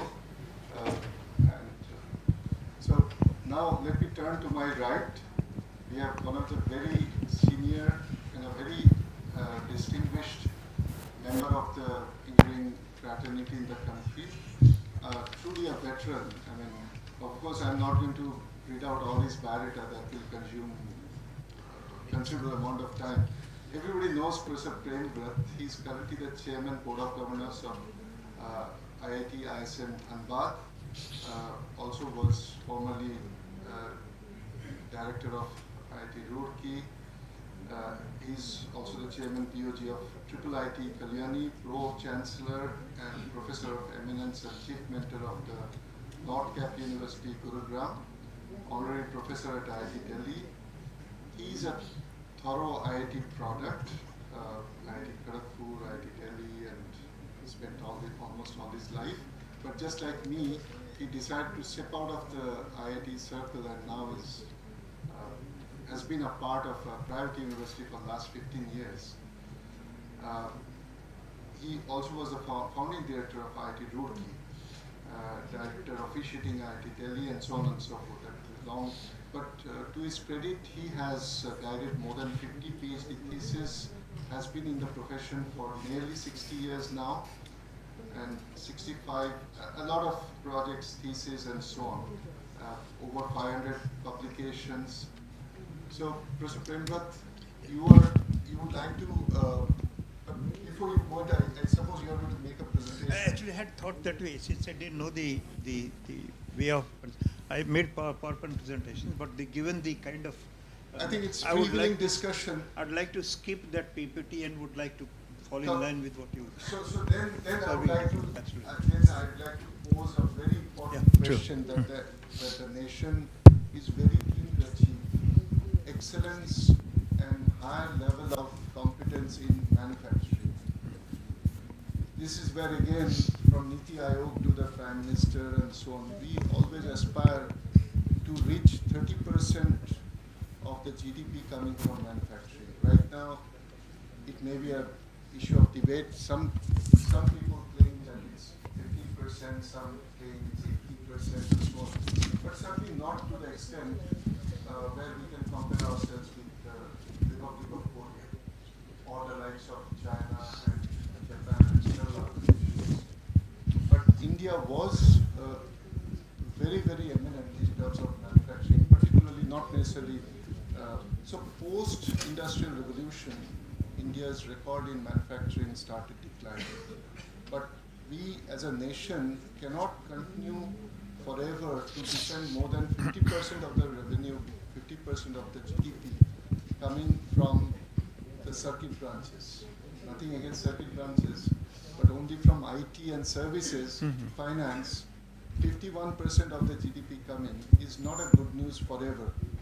So we need to change the culture, change our approach, maybe even education system, so that the manufacturing takes a driving role. And with your huge expertise, what prescription would you go by? Actually, the manufacturing and logistics, the theme that I was given, for which I had made PPTs, these are critical engines for taking India to that Viksit Bharat, whatever you call it, by 2020. But I wish to point out the dimensions. Actually, our Honorable Session Chairman mentioned he doesn't know the parameters clearly defined as Viksit Bharat. One of the parameters that, economic parameters, is that in order to be a developed nation, we need to be a $30 trillion economy, dollars. Today we are $4 trillion economy. So therefore you can see the gap. Now this gap cannot be filled in purely by the transient service sector. And unfortunately the entire development profile has taken a totally different route. We have more than 65% of our GDP coming from service sector. And manufacturing contributes to nearly 15% today. Although I must mention that in 2011, India evolved what was known as National Manufacturing Policy. This was done under the chairmanship of Dr. V. Krishnamurthy, who was the chairman of Maruti and was the former chairman of Board of Governors IIT Delhi. By virtue of that, I had an opportunity to, at that time it was visualized that by 2022, I'm telling you the way I missed the bus, but 2022, 25% of Indian GDP must come from manufacturing. And at that time it was 16.5. in 2011. Today it has gone down to 14.5 or something. And it was to be by 2025, 100 million jobs were to be created. And manufacturing used. So where have we slipped? There are many lessons we can learn why it happened. We made a policy without a financial backing for that. And therefore, as a result, in national manufacturing policy miserably failed because it was looked into purely in an isolated pockets of national manufacturing zones without any budgetary support, and therefore problem became where manufacturing was perceived to be not a very important attractive career option.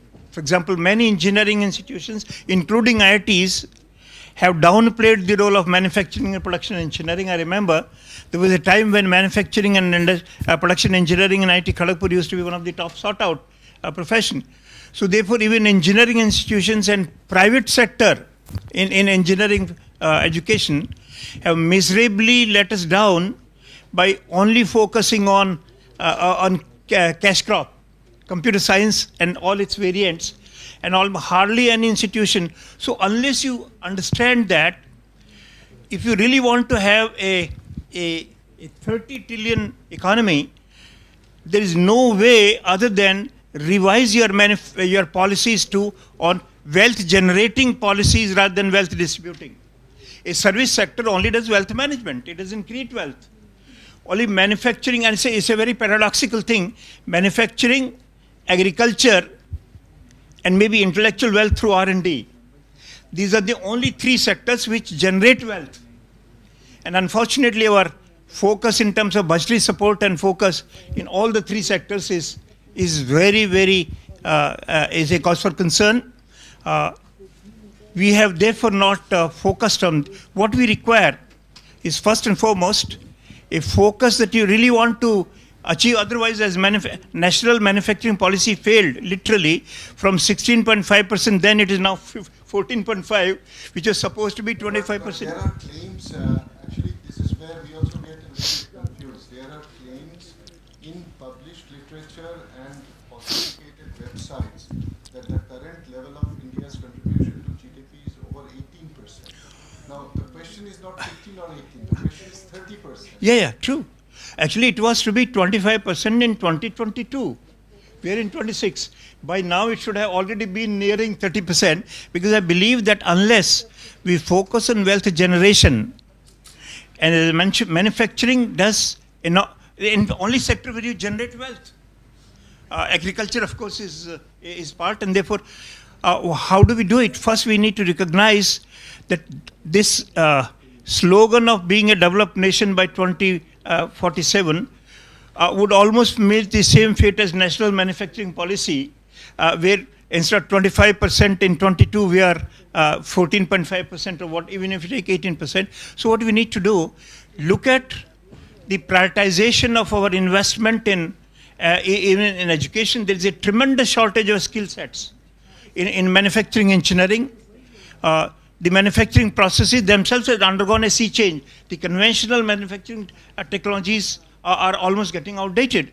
The private engineering institutions are unwilling to invest in the latest manufacturing processes. But Professor Prempat, imagine I'm a 20-year-old looking for a job. If the service sector offers me a fabulous salary, and compared to that, a conventional manufacturing unit offers me 1/10 of that, why would I be interested or be obliged to join? Yeah, first you need to make manufacturing as a respectable profession. Many times people don't go for manufacturing, not because of money alone, but because it actually is a difficult job to be on shop floor, to be, and therefore remaining in an air-conditioned room and a software engineer. So it's not money alone, it's a mindset. But unless you give respect to this profession, that really people who need to generate wealth need to be respected, instead of those who manage or distribute it. And secondly, even in manufacturing sector, our focus had been in the past remained on volume rather than value. We actually, in fact, many of the manufacturing industries, they'll borrow the design from outside world, borrow the technology, and might be only doing the value addition work by way of assembly and other things. Unless we conceive, design, manufacture, and supply in a total systems framework, it's impossible to offer the value for money globally. But there's a very major push today towards entrepreneurship. Yeah. I think we keep hearing, you better be a job giver than a job seeker. And we do see there's a national level push towards entrepreneurship by your various missions, various projects, and so on. Why is it not really making the manufacturing sector more competitive? Actually, the manufacturing sector, even in the entrepreneurship, many of these, if you look at they're not in the manufacturing related sectors. More on services. They're more on sector, more on IT specific, IT driven. So we have gone for convenience rather than what is actually required as a national priority. And that's what I'm saying, that if you really want it to be a developed nation, unless we almost emulate what China has done. We put entire focus on service sector, which is very fragile. In fact, certainly you might know that we have been talking for years together that we are the 4th largest economy in the world. Last 2 days it has been slipped to 6th level because of the dollar decline, rupee decline. So if you only invest in the service sector, which is highly fragile, the real sustainable development comes only when you respect the wealth generation over wealth distribution. And this one, agriculture as well as manufacturing, while entrepreneurship being talked about, but whether it's focused in hardcore manufacturing in the emerging sector, although I must confess that in recent times, the initiative taken on sector-specific areas like semiconductor machining, in automobile sector, India has done very well, except that we need to only not add at assembling level, but create design, because the real IPR comes from your internal, and much of the money goes back to people who created the design. I think that's a very key point you mentioned, that on one hand, we are so much concerned that manufacturing is not receiving the amount of attention and boost that it deserves. On the other hand, we are the 4th largest producer of automobiles in the entire world. It's true. Yeah, that's true, and that's in volume terms. But if you look at the value added by, because if you look at the value added, because many times these are foreign manufacturers, even in Maruti, 30% components are still mandated to come from Japan. They are not permitted 100% indigenization. So what I'm saying, that the major manufacturing focus need to shift from simply value adding by way of assembling, or unless the design, IPR, which indeed takes a major chunk of the profits. We are still, in fact, we might be making cars here, but the major chunk of the profit must be going abroad. And therefore not really generating wealth for the nation.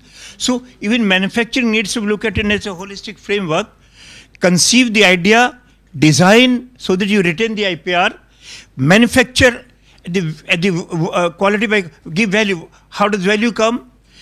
Quality at a minimal cost. So elimination of wastages of various types through efficient manufacturing processes, and optimal supply and optimization of logistics and supply chain. That's another area.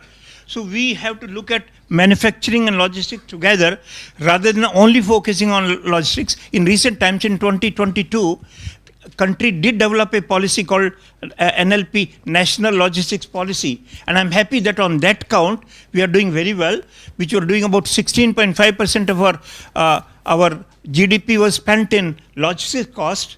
In any developed nation, this figure is about 6 to 7%. By a conscious focus on developing expressways, highways, etc., we are trying to bring in those costs. And right now, I believe, I'm told that it's about 11%. But unless we make it at competitive globally, unless local products become globally competitive, this can only offer if you offer value for money.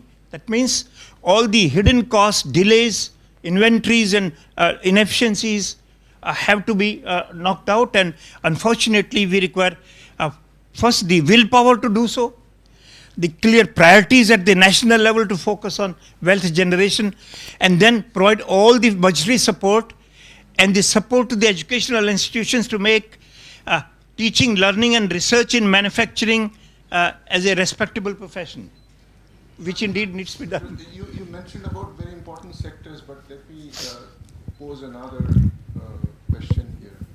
Why are we not talking about defense as a major sector which can boost economy? True. The wealthiest nation on earth became wealthiest not because of all the innovations, but primarily because of their control over the defense industry true. I agree. For the entire world. Why are we not really making that happen in this country? Actually, that's a very, very, very powerful point. In fact, defense manufacturing itself is a very, very, can be very promising area. But again, we have not been focusing on even, for example, the research and design by DRDO are so sluggish in terms of getting converted into a usable product, and somewhere the fancy of our decision makers to buy only imported defense equipment, at least in the past, used to happen.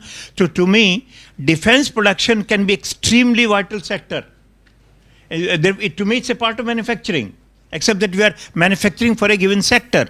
So therefore, sector-specific manufacturing needs to be looked at in its totality, and for that, we require skills, and for which, unfortunately, there is a tremendous skewed distribution of the trained manpower in manufacturing, in hardcore manufacturing, so much so that even when people study in computer science, when I studied in IIT Kharagpur, we had almost a very broad understanding. Each one of us, irrespective of the branch, studied some manufacturing processes, some design, some surveying, some this, some metallurgy. Today it's so that even computer science, just they knock out manufacturing, you don't require it unless, I mean, as if you don't need to manufacture computers. So we have underplayed the role, and unless we look at it from that passion, I believe that perhaps this slogan would meet the same fate as the National Manufacturing Policy 2022. Well, I think it's time now we should take comments, queries, anything from the audience, and that's how I probably we can make the best use of the presence of all the eminent panelists here. So maybe just to make it happen, I would first ask Mr. P.K. Singh, for the benefit of the audience, he's a former chairman, Steel Authority of India Limited, and has a very checkered background.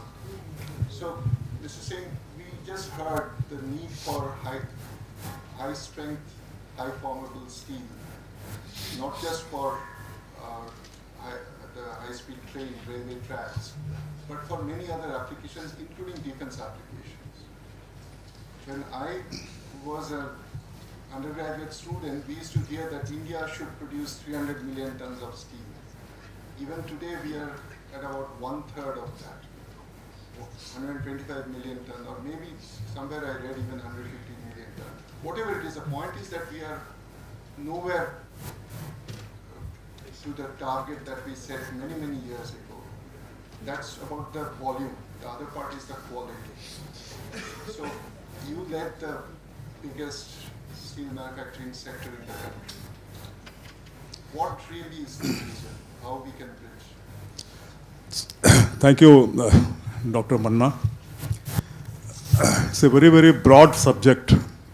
To tell you briefly about, I've heard all the panelists, and I completely agree with Professor Prembrath also. Manufacturing as a whole in the country, concept-wise, it's the seriousness which is required, the way China has turned around that country and the way China is still doing, where almost 25 to 30% of the GDP comes from the manufacturing. We are somewhere around, we can always debate that it is 14%, 18%, but it's decimal. For example, I was involved in the high-speed rail and all that, whatever SAIL has been doing. And we made tremendous effort of, many grades of steel which we were importing, and we did it. The INS Vikrant, where the aircraft carrier, the particular steel that Russia has refused, we developed that steel. And we started supplying without any help from that country. The type of commitment which is required, there is no dearth of talent. The push which is required from the government, the push within the organization, that we are lacking. And somewhere, at the back of our mind, we are more interested for the imports. Because that is a much easier route. I mean, all the sweating which is required for developing a particular steel, pushing it in the market, convincing all agencies where the entire country is fancied about towards the import. So coming to the basic point, for example, the high speed rail, we can manufacture. We can manufacture, and the most important thing which is required is the length of that rail. We are doing it 160-65 meter length. We are Bhilai Steel plant is producing. I mean, with little bit of, and the components which are required for manufacturing the engines and the coaches, that we are developing, but it requires cost. It is a huge cost, and you require the entire infrastructure. Once you invest that, I mean, there has to be a long-term commitment also that this money, because the payment period is very long. Unfortunately, there a lot of lackings are there. When we have developed all these steels, then this sector was open for everybody. I mean, today we are in a position to supply more rails, but we are not getting the orders. So these are some of the things which requires. Yeah. It's absolutely needed, and steel is the driver. There was a time when a country's progress would be measured by the amount and quality of steel produced. Anyway, so we need to really take a very serious look at that. So now we don't have much time left, so I would like to throw it open to the audience if they wish to raise any specific question or query or comments to any of the panelists. Yeah, over there. Please introduce yourself and then raise it. I am Professor Suresh Balla, Civil Engineering Department, IIT Delhi. So my question is Mr. Senthilnathan. So we are undergoing very huge development of civil infrastructure, but now at this rate, we are not investing that much on the maintenance part. Our bridges, they are not able to sustain the design life, and this is the common observation. So why are we not investing on the modern technologies involving sensors, IoT, digital twins, so that we do a predictive maintenance rather than just following the run to failure mode, which is at the present? Yes, now we started doing structural health monitoring. Some of the projects, important projects, are being monitored structurally, so it can give the health of the structure, and we can do for predictive maintenance. So this is, now it is coming, and we were having some technology by which at civil engineering we can embed some of the instruments inside the concrete or whatever it is, how it behaves and other things.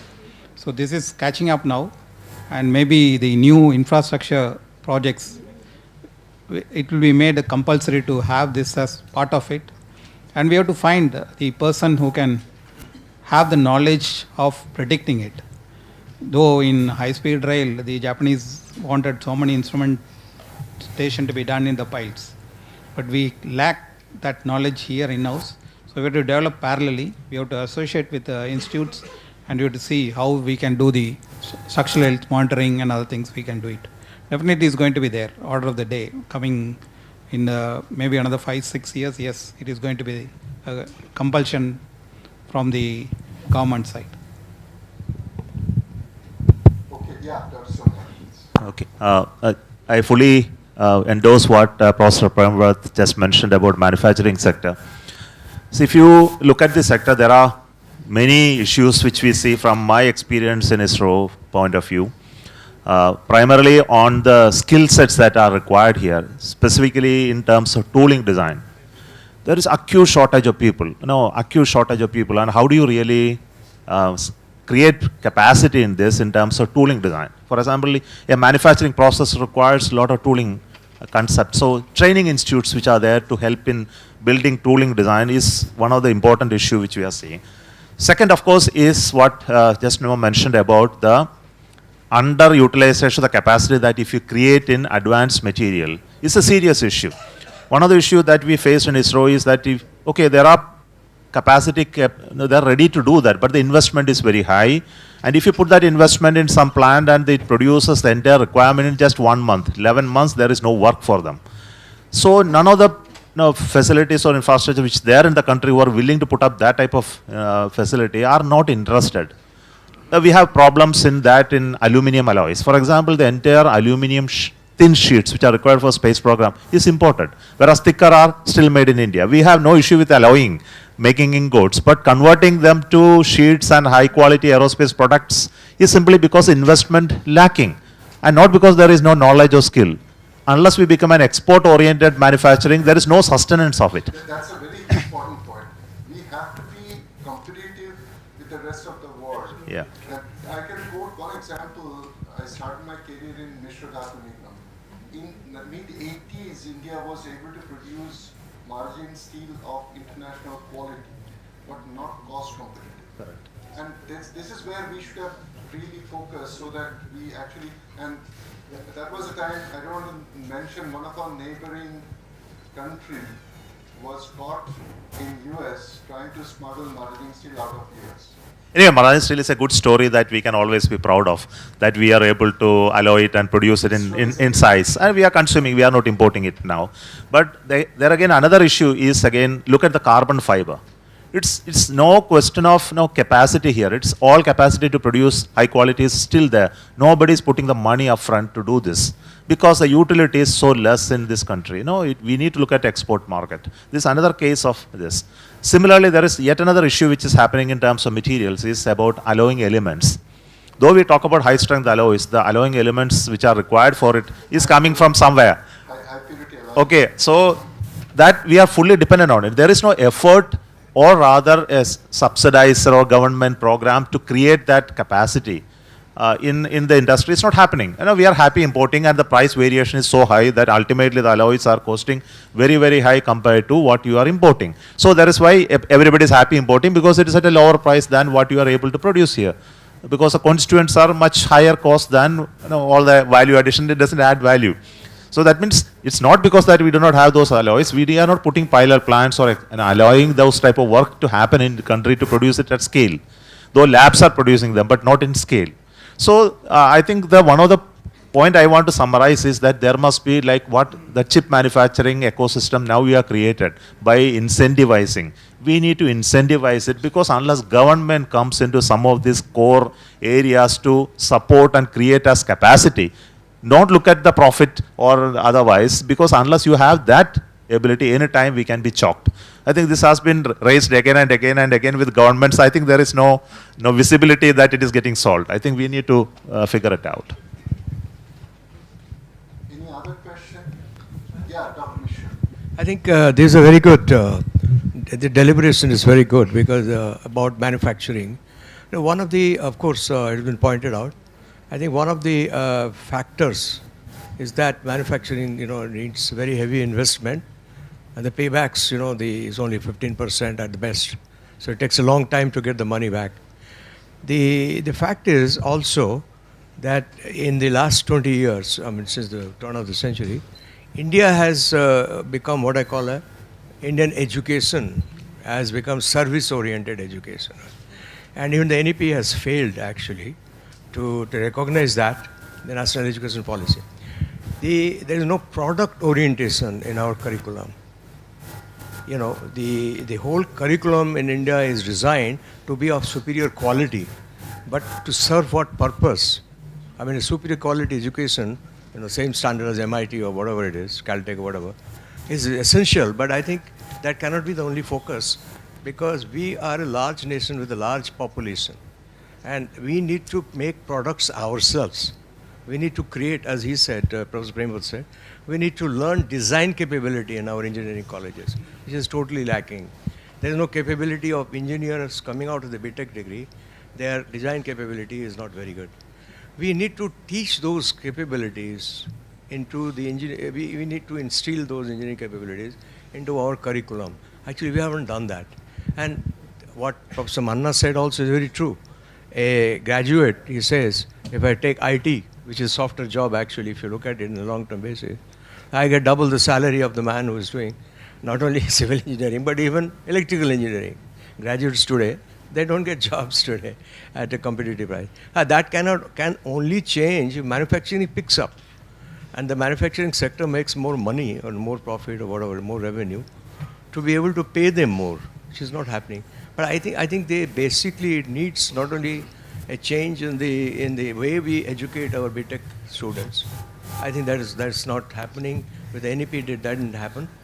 NEP focused on a higher level of quality in education and maybe broader education, so that people. But I think some of the issues that I foresee, because now I'm associated with the university, is that we don't teach the students to design.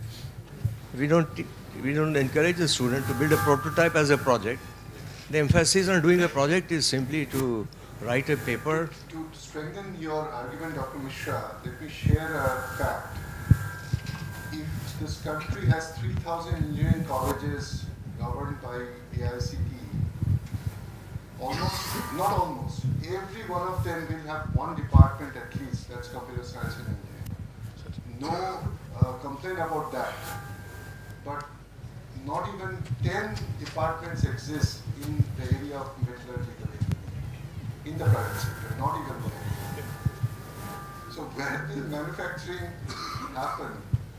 I mean, this shows the apathy or the lack of interest or policy drive in those areas. At this point, okay, I think we have hands raised here. Let us hear. Thank you very much. You finish your sentence first. Just 1 minute, Dr. Mishra. Sir, I wish to make a very small point that in conceptualizing development, we have focused on technology rather than society. When we urbanized, we created slums along with them.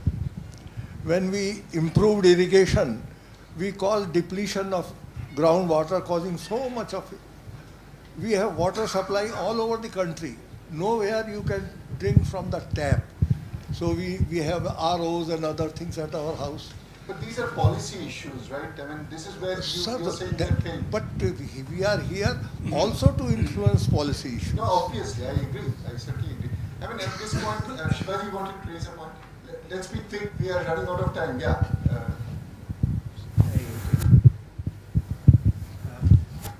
Thank you very much. It's on. It's on. No? Yeah, thank you very much. I am Shivaji Chakravarti from Jadavpur University, Electrical Engineering. I am having a slightly different opinion of what the discussion was going on. I was reading an article and there was an information there that in this world, if X number of people are working in design, 1 in 6 of them are working in India, designing something, but for somebody else. Now, that means that we can design. So, what is your opinion on that? Because this design concept you are saying that we have to design. So, we can design, Indians are design, but not for India, for somebody else. Even those companies who are designing in foreign countries, you will be surprised to see many of them actually are of Indian origin. But on the hand of the hard fact is also the following, that Finland, with a population of 1/5 of the population of the city of Calcutta, is occupying the 7th global innovation index standing. We, India, today are now somewhere between 30 and 35. So that shows that we are not able to channelize the energy and talent that we have within the system. So before we end, please. Sir, we were talking about this manufacturing and the other.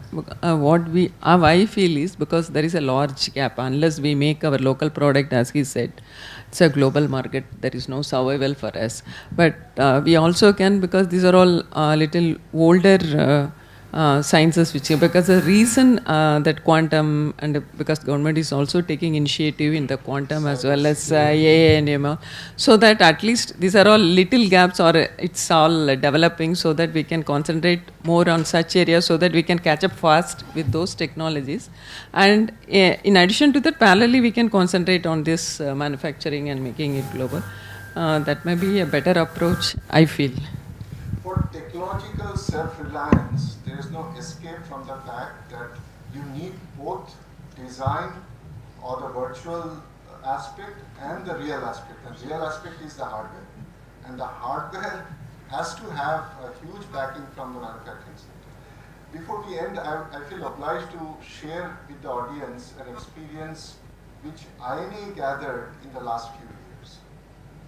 Starting from none other than Rodam Narasimha, and over the years, through several presidents of the academy, INAE made several pitches, at least a dozen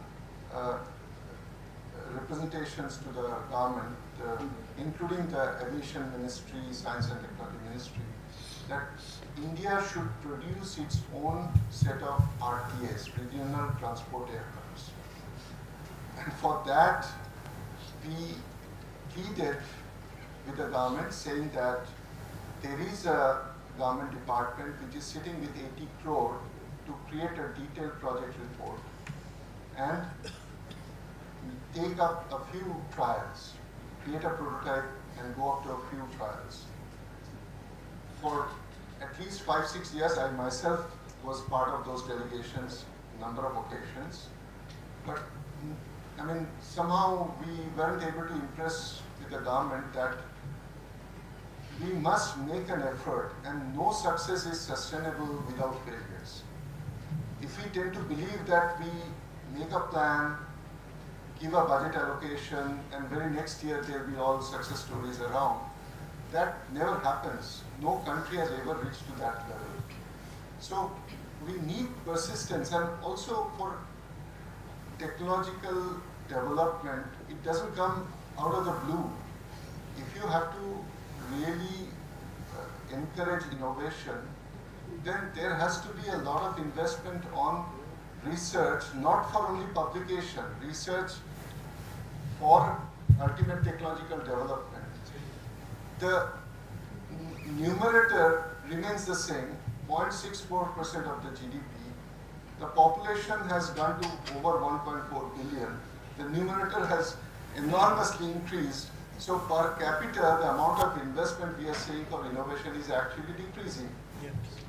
So how can we expect that the country will really be very innovative and make a huge stride in terms of whether it's manufacturing or any other sector for that matter. But yet, we have reasons to be proud with the achievements of what our ISRO has achieved, defense has achieved in the recent experience that we all are very proud of. India made a very strong statement before the rest of the world that India can develop its own missile of world class. But the question remains that how innovative and how self-reliant we are on this. If it still depends on foreign design or even material supply from the foreign countries, then possibly we are not moving towards our goal of self-reliance. So, what is also very encouraging is that we did express our concern that the country's economy depends so hopelessly on service sector, but we debated so much on manufacturing.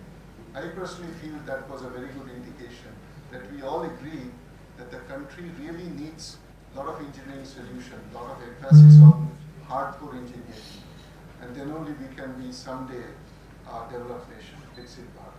So with that hope, I would like to thank my panelists, very eminent panelists, Professor Premrat, Ms. Shadi and Mr. Sankalpit Nathan. I would also like to thank the audience for taking active interest and remaining glued and raising very pertinent points and giving us important comments and facts and figures. And this is how INAE would like to serve the nation for the benefit of the engineering profession. So let's wish INAE a very bright future ahead and end the session. Thank you very much. Thank you, sir. May I now request Professor Indranil Manna to kindly felicitate the esteemed panelist of the panel discussion.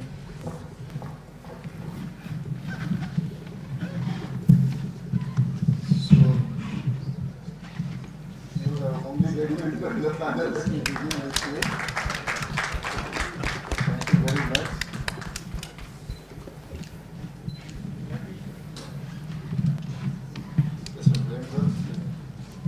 You generated so much heat on manufacturing, so thank you very much.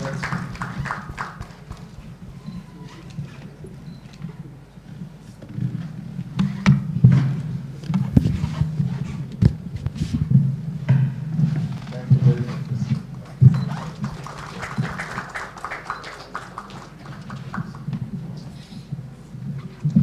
Our president is your senior colleague. Yes, sir. One of our directors. Right.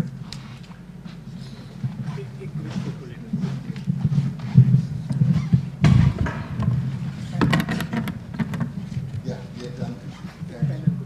That's a good for just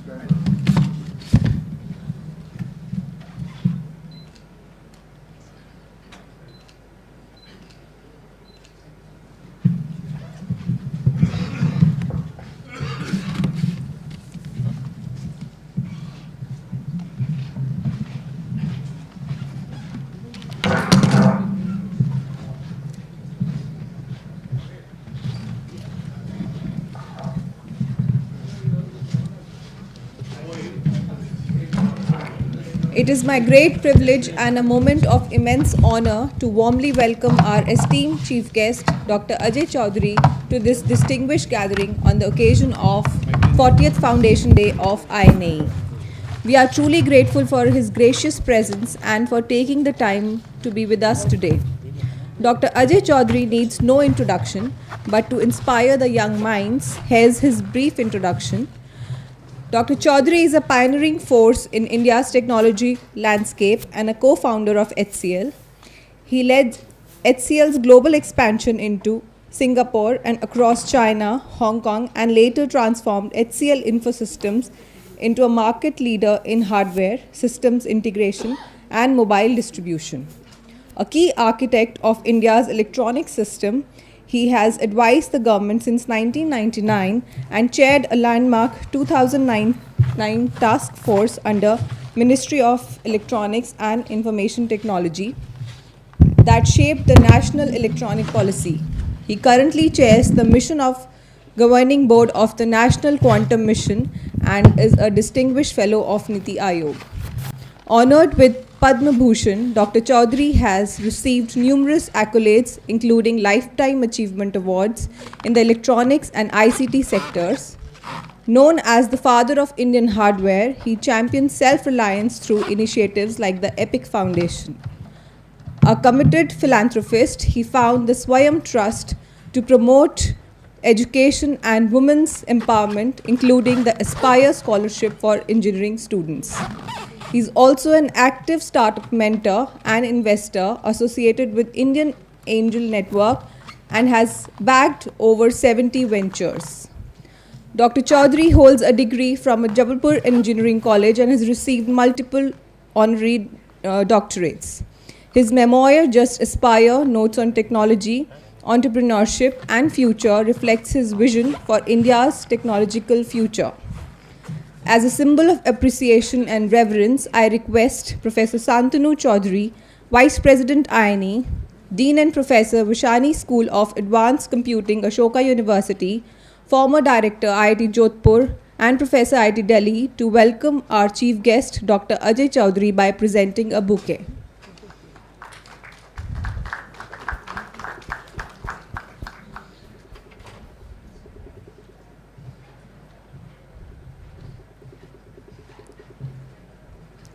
May I have a huge round of applause, please?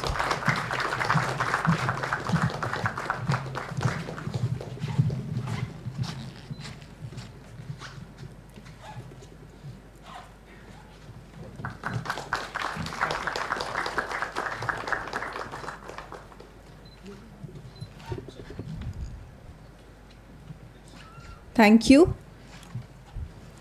With great respect, I now invite our esteemed chief guest, Dr. Ajay Chowdhury, to share his thoughts and deliver the keynote address. Thank you, sir.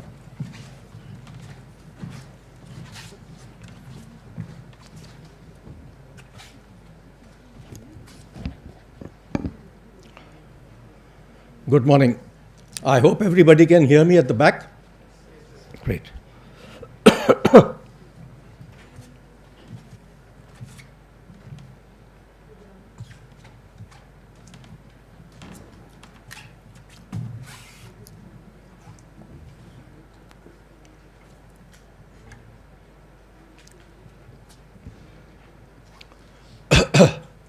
We are living in a very different world.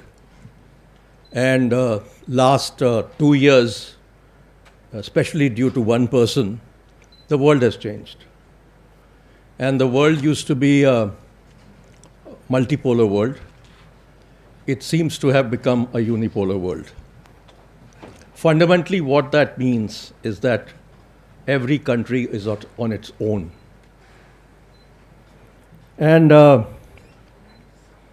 one of the key areas that we now need to look at as a country is where do we go from here to where we want to be. And as Professor Manna was talking about it, we have focused completely till now on services. And this whole dependence on services is now under threat. And the threat is fundamentally because of AI and automation. The software exports area has really served us extremely well. And with $300 billion of revenue, that has been a great savior for the country in terms of foreign exchange. But that is, as I said, under threat today. We can see the layoffs taking place globally in software. India has escaped it till now, not too much, but globally you can see the changes taking place. Now, if we really want to be a developed nation, we need to look at where we are today. And where we stand today in terms of GDP per person is a low $2,600 per person. Now, when I looked at how the trajectory was for countries like Korea and Taiwan and China, one key point that comes through, again, is that they focused on products and we focused on services. 60% of our GDP is based on services, while China's GDP, 90% is based on products and commodities, only 10% on services. So this change that we need to bring for ourselves from 2,600 to 10,000 to 20,000 to 30,000 cannot just happen if we continue the way we are doing, just depending on services. So we need to move on to be a product nation. Till now, we've done good work in manufacturing, but we've still not been able to achieve the targets that were set up to achieve between 15 to 25% of our GDP in manufacturing. And a lot of the manufacturing that we are doing today is low value added. And our capability of design and engineering, we have not really utilized. And as a result, our value addition remains very low. So therefore, we have to move on from make in India to design and make in India. We have to design our own products, and we need to compete with the rest of the world when we design these products. We must not design them only for Indian requirements. We need to design them for the world. Now, as a result of what we are facing today, it's very critical to start to look at, in addition to design and manufacture in India, we need to look at our preparedness in the new environment. In this new environment, the whole issue is about owning technologies.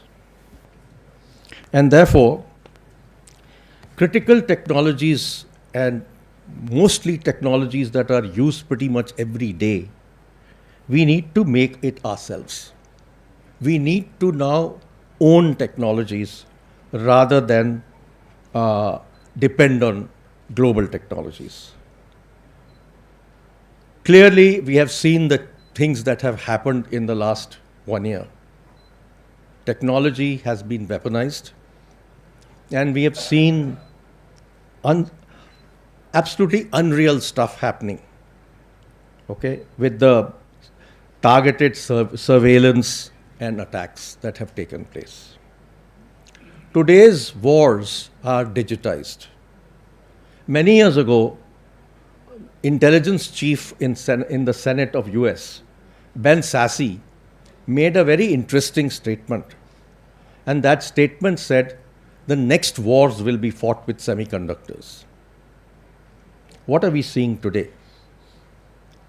Whether it's the use of communications in conflicts or the deployment of advanced artificial intelligence tools in strategic operations, technology is used for battlefield power. In Iran's case, surveillance systems reportedly tracked movements of vehicles through telecom towers and CCTV networks.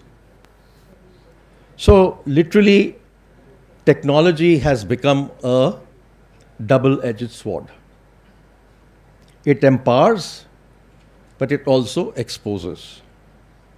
The more dependent a country is on external systems, the greater is the vulnerability.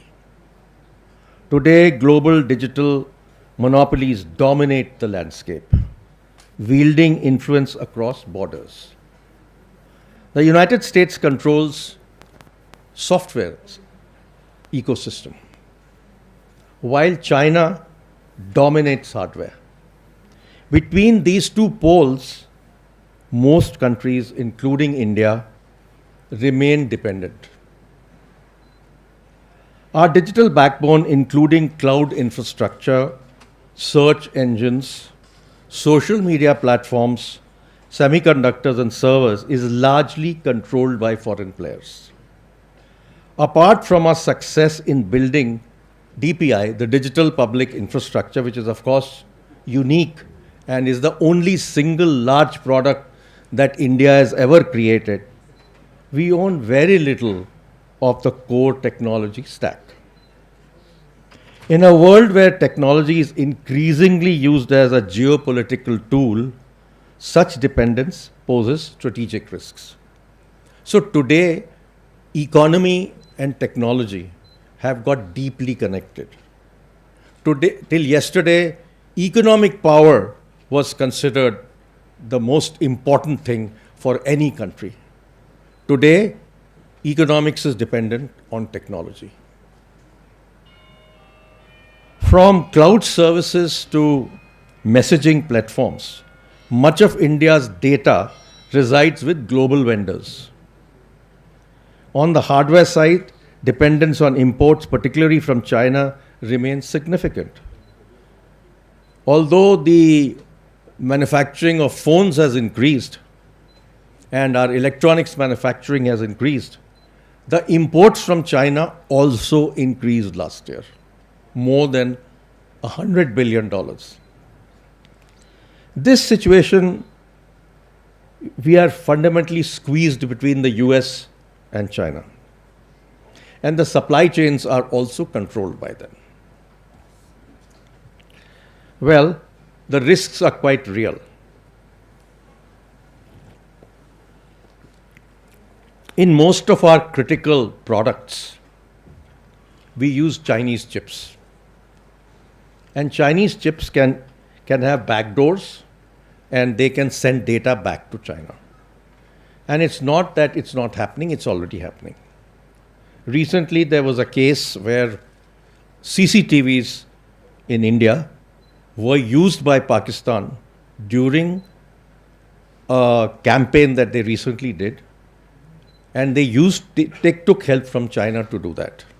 Because pretty much all CCTVs in this country are Chinese and have Chinese chips. If you look at what happened to Huawei in the US, over a period of time, Huawei became so big that there was serious concern about them sending data back to China. And as a result, the US and Europe banned Huawei. They also banned CCTVs. We have not done so. If you look at recently, there was this joint venture with Russia in India, and there suddenly overnight, Microsoft switched off its services. And people next day didn't even have an email to send. And this kind of disruptions can happen anytime. Sanctions can happen anytime. India has fundamentally followed a very open approach. We have allowed all tech giants to happily participate in our economy. Nothing wrong with that. But with digital adoption, it has also increased dependence. The recent weaponization of platforms, for example, the United States decided that Russia will not be able to use SWIFT. And suddenly SWIFT was switched off. So this is something that is happening more and more. Digital infrastructure is the new battleground. Equally concerning to me is data colonization. When countries rely on foreign platforms for critical services, they risk losing control over their own data. Under certain legal frameworks, data stored on global cloud platforms may be accessible to foreign governments. The US law clearly states that any data on AWS or any of these services has to be made available to the United States government.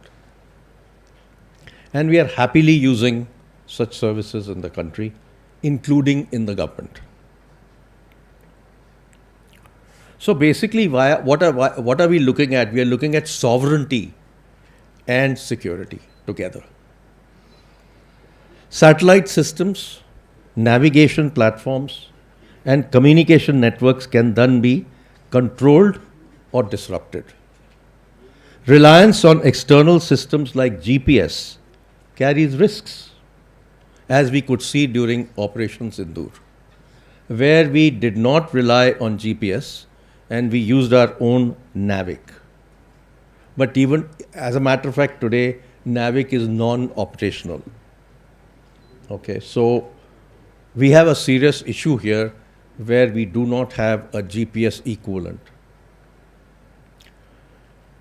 As you could see in the recent wars, including Operation Sindoor, drones played a huge role. Now, these were used extensively by the US, Israel, Iran, Pakistan. India has made good progress in making its own drones, but a large number of drones that we make in this country do not use Indian products. They use Chinese components, and therefore they can be controlled. As a matter of fact, if you may recall, recently there was news that China hijacked electrical buses in a country in Latin America. Remotely, they controlled the buses. So this whole connected world today presents a completely different security risk and technology risk. The next area that I'd like to talk about is quantum technology.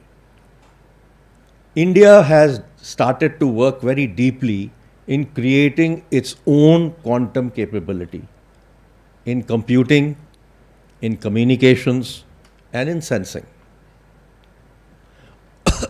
Why are we doing that much ahead of time? The reason for it is very clear, that that's going to be the next frontier after AI. In a manner, we lost the AI bus.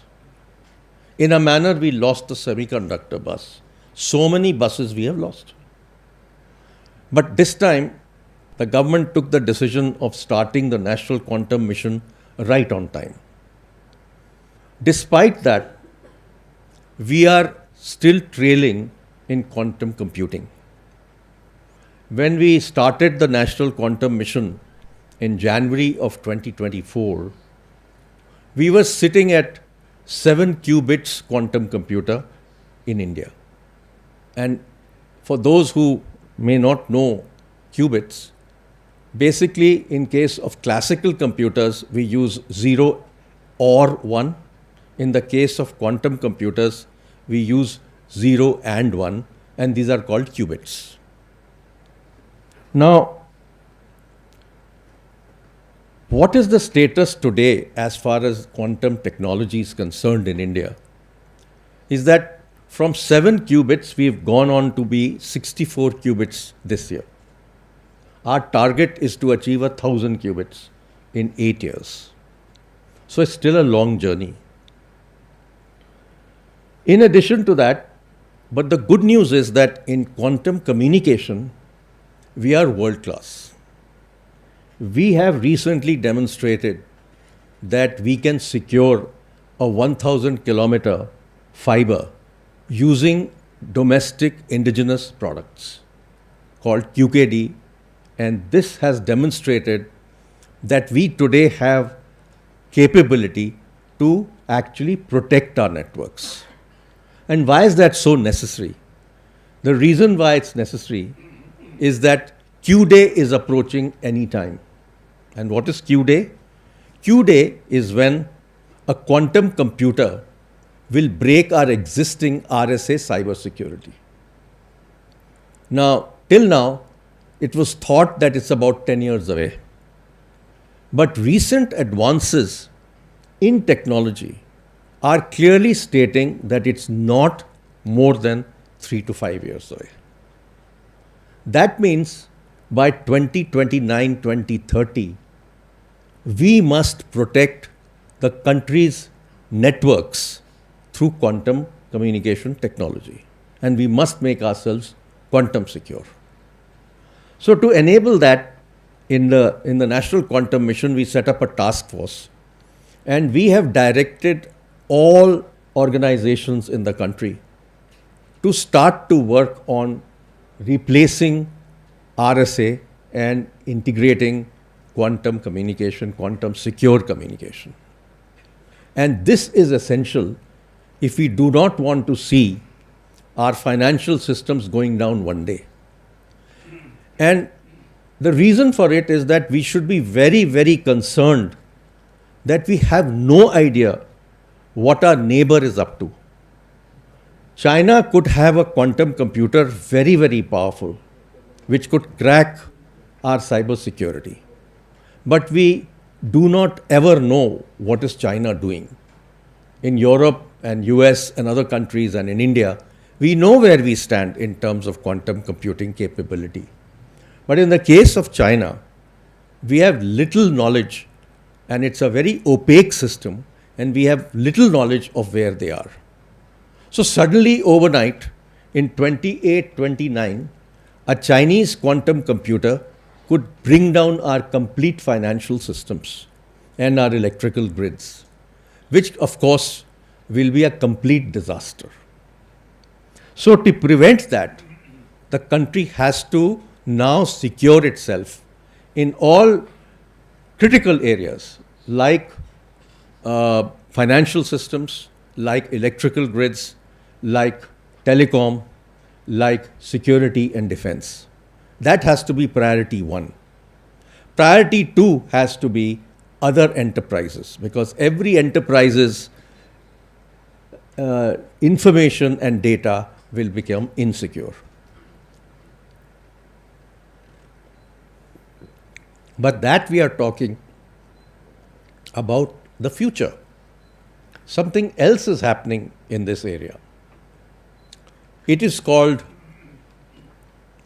the whole concept today is that a lot of data that is there can be picked up today and kept away and decrypted 3 years later. That means even today's data that you have is insecure. So this is something that is very, very critical and hence needs attention from us as a country.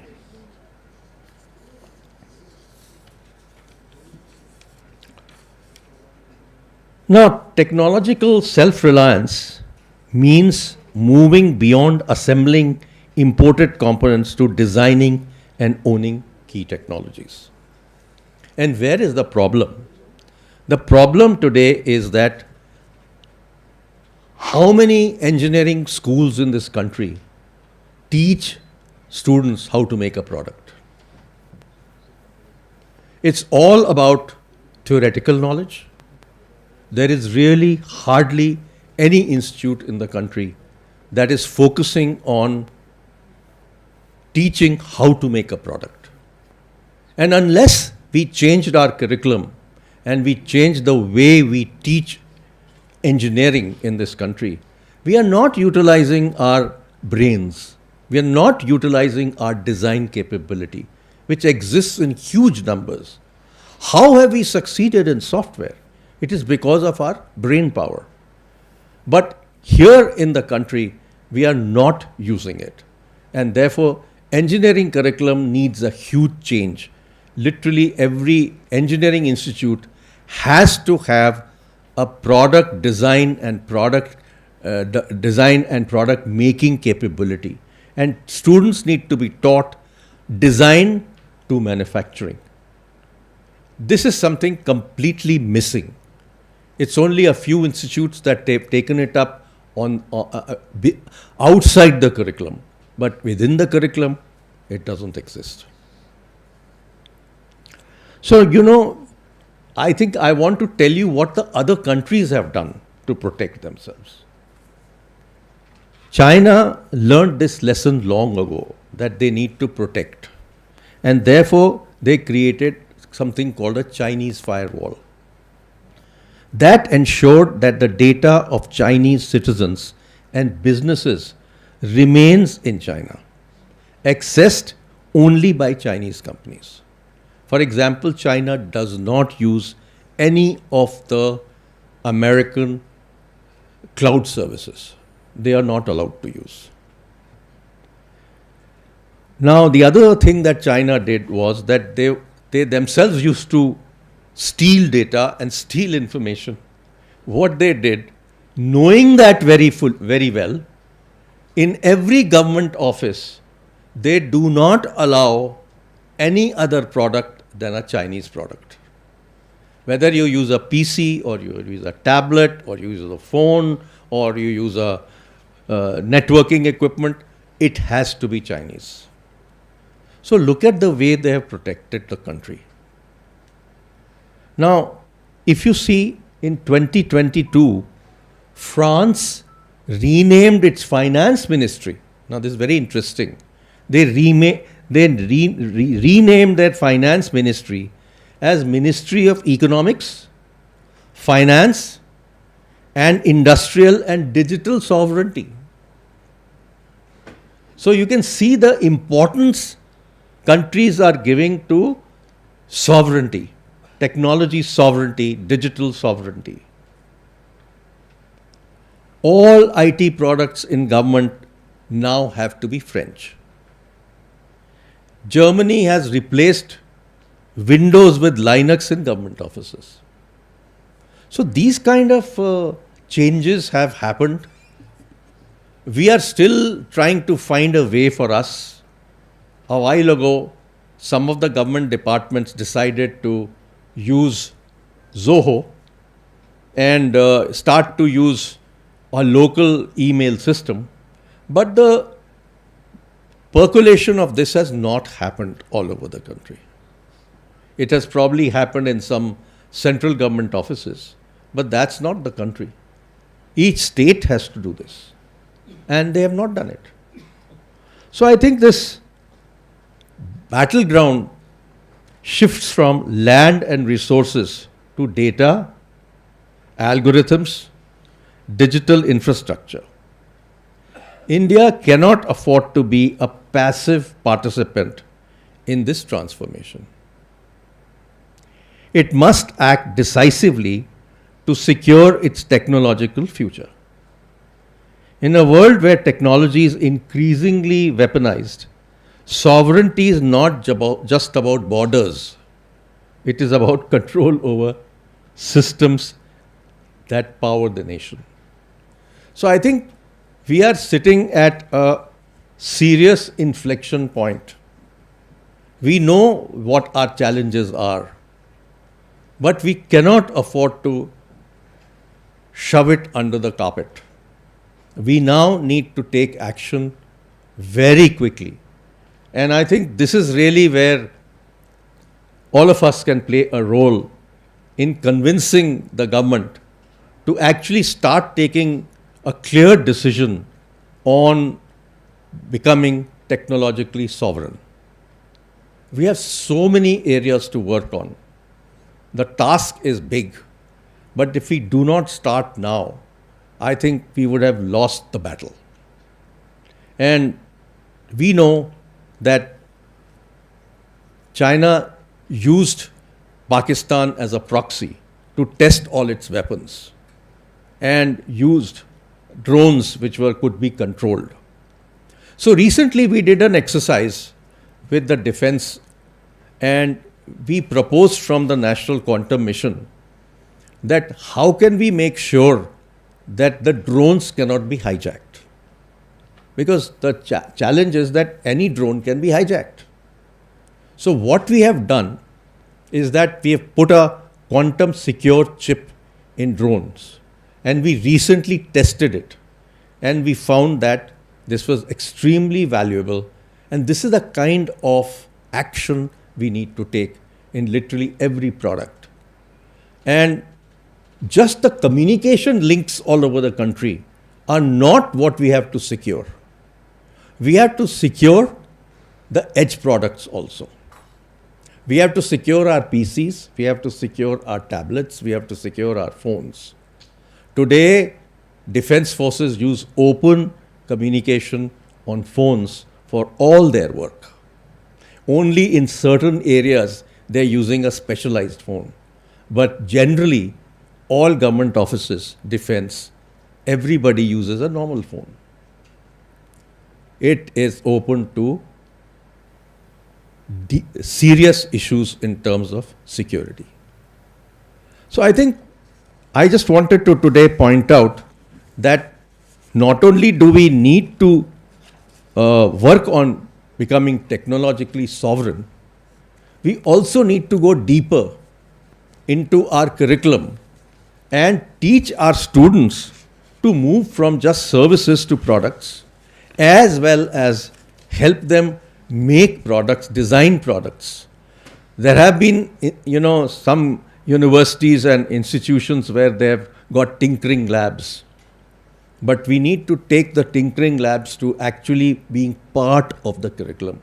Unless that is done, we are not preparing our students for what is required. We prepared our students for software very, very well. But have we preparing our students for making and designing products? I think That is a huge change we need to bring around. I still remember that 10, 15 years ago, anybody who knew C++ would go to the US. That is history. Today, all that knowledge is of no use because AI has stepped in and those kind of capability have nothing to do with us. So I think I don't want to belabor the point, but the point is that we must use our brain power to design and make in India and move up the chain, value chain, go on from $2,600 per person GDP to 10,000 to 20,000 and 30,000 rather than stay as a middle income country. And that is something that we can do while securing ourselves. Thank you.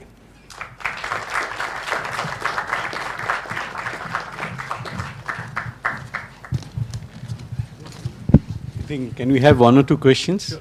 Yeah. Any questions from the audience?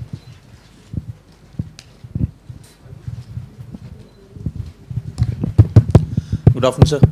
I'm Colonel Rohit Gogna, sir. I'm founder and CEO of Sanrachna Prairie Private Limited. We are a company incubated in IIT Delhi, and we are into structural health monitoring. So firstly, sir, compliments. I think the clarity of thought was immense, and as a founder myself, I get a lot of direction from what I heard from you. So my question is, actually it's a triad question. It's more for, agencies where, let's say, the government, industry, and the academy are coming together. I want to understand what is the support. What is the support system that a startup like us can expect, from this triad? I know what the government is doing, so there is, financial support. But what about the industry? So little insight into that. Well, actually, the link between industry and academia is pretty much broken. But good news is that some of the institutions have taken a very strong position in involving the industry today. Like, for example, IIT Delhi, deep involvement of industry. I see that in IIT Madras. I see that in a lot of IITs and institutions. So the industry is coming in, but is the industry coming in to work together with startups? No. So it is still not there, but good thing is that some industries have now set up their own incubation centers. And these incubation centers are meant to help startups to create solutions and products. So it's still very early days, but it's starting to happen. Thank you. So one quick follow-up, because the academia, you are absolutely right. Designed to build, you take on that in the future, and I find that some of the lower-level engineering colleges are probably doing better than the top-tier ones on that account. But in the industry, I've noticed one thing, sir. With 1 year into this new thing that has shifted from the armed forces to the entrepreneurship, is that a lot of industry, in the name of supporting, is actually trying to get ideas to evolve something internally. I've had this discussion with many bigwigs in the industry that instead of supporting, you are rather, kind of like getting into a thing of building it in-house and not really supporting in the real sense. So, sir, I think this is a right forum where a lot of bigwigs are present. I think the industry in India has to take account of what they need to do with this triad becoming actually a quad with the startups getting their due relevance is, I think, something which needs to be taken into account. I am very clear about one thing.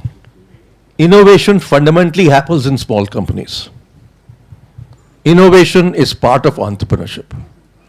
So the kind of innovation that will happen in startups will not happen in large organizations, because they are so bound by what they are trying to do that they don't want to change. So I think if you look at the industry in the last so many years, what have they been doing? Large companies, they have gone to China, they've picked up a product, put a logo on it, and sell it in India. We have become a trading country. And as a result of that, we are at very low margin work that we do. Value addition is 5%, 7%, 10%. We may be making the largest amount of Apple phones in the world. But what is the value addition? So I think this is really where the change has to occur. And I think some of the actions taken by the government recently into focusing on creating a component ecosystem in the country will be very valuable. But the industry, I agree, is still not open to creating and working together with startups. It's something that, you know, we all need to work on making it happen. Okay? Okay, I think Indranil, we had a question.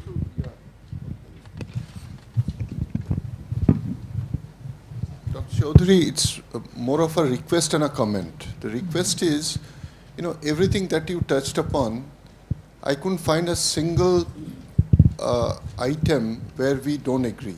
We agree on all the recipes that you kind of presented before us. So would it be possible for you to look at your notes and then give us certain bullet points, and then we'll make a team to work with you to come up with a white paper, not necessarily a thesis, but just a short white paper, which from the academy we would like to share with the community, with the profession, that these are, there could be many more beyond what you said or beyond what we can think of. But some of these, starting from cybersecurity to lack of ability of hardware manufacturing to the way China actually made itself self-reliant and so on. We have been hearing a lot of slogans, maybe with good intention, but it's time we actually translate them into real, actions. The comment is about another thing. You mentioned about tinkering labs and so on. You know, in Kanpur, we were so passionate about it and created with alumni funding. And similar infrastructure exists in, initiatives exist in other institutions. But let's also not forget that we have capacity, if not actual numbers, of 1 million graduate engineer a year. Not even 10% of them go and see an industry before they get a 4-year degree, BTech degree. It's like you are rolling out MBBS who have not touched a single patient. So we want to make engineers, and the engineers don't get internship in any industry at all before they actually, majority of them end up doing another research project in the same department or another department. Nothing wrong in doing research. But the point is, and we have reasons to be proud that we are the 3rd largest publishing nation in the entire world. But what you said is very right, that unless you actually experience what it takes to manufacture or create something, how are you going to call yourself an engineer? So some deep thinking is needed. I mean, I personally feel is very, very important. Thank you. That's a very good idea. I'll definitely send you some of my thoughts and you can create a white paper around that with lot more detailing. And that needs to be widely circulated among the community so that we start to actually take actions on this. So you may want to, in the white paper, put out the actions so that they can be taken. And I would like to mention that my thoughts are not just restricted to myself. I have actually been talking about it with different ministries also. So Ministry of Electronics is somewhere where we have actually discussed this whole thing. And they're currently talking about creating our own operating systems, our own, databases, our own email systems. This discussion has started. The similar discussion has been done with defense, and they are also starting to look at what we need to do. For example, today, defense very clearly states that they will not accept a drone product if any component is made from China.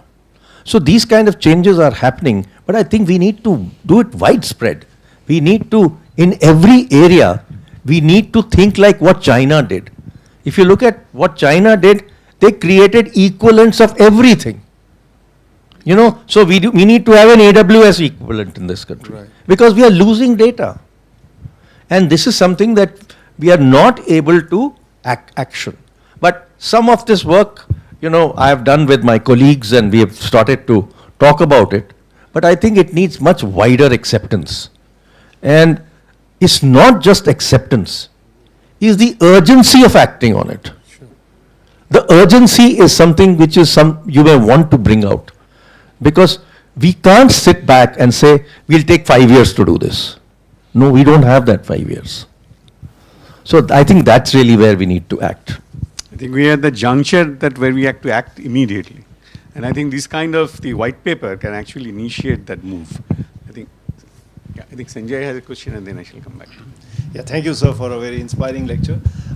You mentioned about product development, and I think the way the conventional engineering colleges are set up, there are these majors that we give out, then there are minors, and then we try to give a product development within the majors.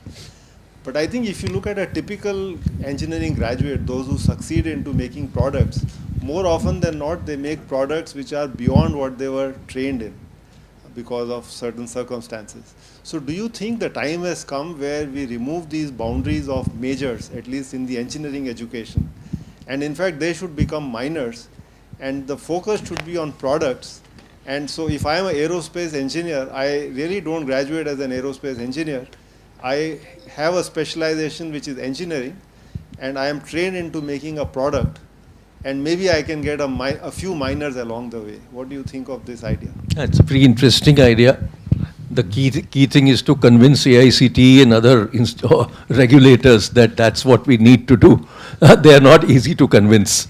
But I think the IIT system can do that and can innovate and create that. I was involved with creating IIT Hyderabad. And there we created a concept of minors and majors. And there we had a concept where we wanted to make a student completely have a holistic approach to engineering and other areas. So we created a model where there were 36 minors that were available to every student. And they had to choose 4 or 6 of those. And they were not necessarily engineering.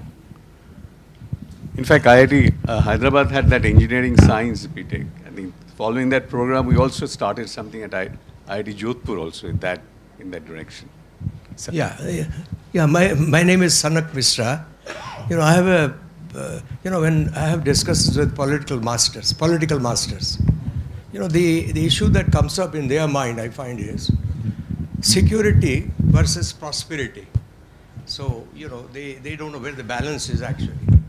So the growth of the service sector in India in the last 30 years primarily used existing infrastructure that was there in the country, And I think that's coming to a saturation now because we are not developing our basic infrastructure rapid enough. But my question was that the reason we went to, imported products and imported software and all that, because they were cheaper and they did actually raise the level of prosperity of the average Indian. Now, your thesis is that the time has come that we need to look at the security, in a far more serious manner than looking at, if I may put it like that, just for the sake of figure of speech, that looking at the prosperity, how far we can be prosperous. If you take the Chinese, what they did is they actually remained poor for a very long time from their independence in 1949 to till about 1990. They remained very poor by design so that they focused on their internal strength rather than national prosperity. Would you like to comment on this, what I said? Prosperity and security, how do you have a balance? Because political masters are always, saying that we need to give more prosperity to the people. So we will import from China, we'll import from wherever it is cheaper, even though there is a security risk. Well, we are still sitting at $2,600. So where is the prosperity? Well, do you see what have we achieved till now in last 75 odd years? Yeah. We are still sitting at $2,600. Yeah. So I would question the discussion that prosperity is not what they have looked at. Okay. What they have not looked at is security. And I think the other thing they have missed out is not just security, it's the sovereignty part of it. We have to be very clear that economics and technology are deeply connected today. If you look at 15 years ago, that was not the case. Why is the US so powerful? Because of its technology. Why is China so powerful? Because of its technology. They are using technology as weapons, which we have not realized. And it suddenly hit us today that that's what we need to do. And we need to change the way we think. You see, this whole thing about prosperity is not, to my mind, any issue. Right. The real issue is the issue that where we need to urgently today start to look at making this big change. And the change has to occur from curriculum to the government. Right. So the other point was that, you know, the hypothesis that we need to be a product nation. I mean, I'm a strong advocate of that. But the how far you think, you also made a comment that, you know, we are good at trading, so we have been trading, right?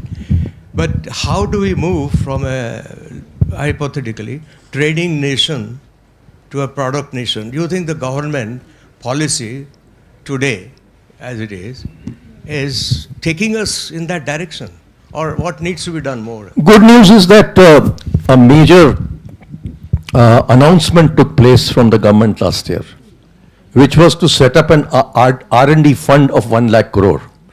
And in that 1 lakh crore R&D fund, which has been created, it's for 50 years with no interest. So this R&D fund has been created to fund R&D in private sector.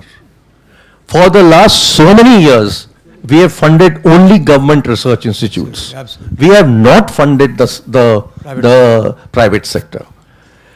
Startups have happened and taken the lead on their own in terms of R&D and design and development. But the R part of it is not really there. It's mainly development. Now, if we want to look at where we want to go, this RDI fund is going to be a major, major game changer. And I think the implementation has already started. And this is what is going to make changes in the country. You see what used to happen in the US. When DARPA, many years ago when it was set up, its whole strategy was to develop private sector.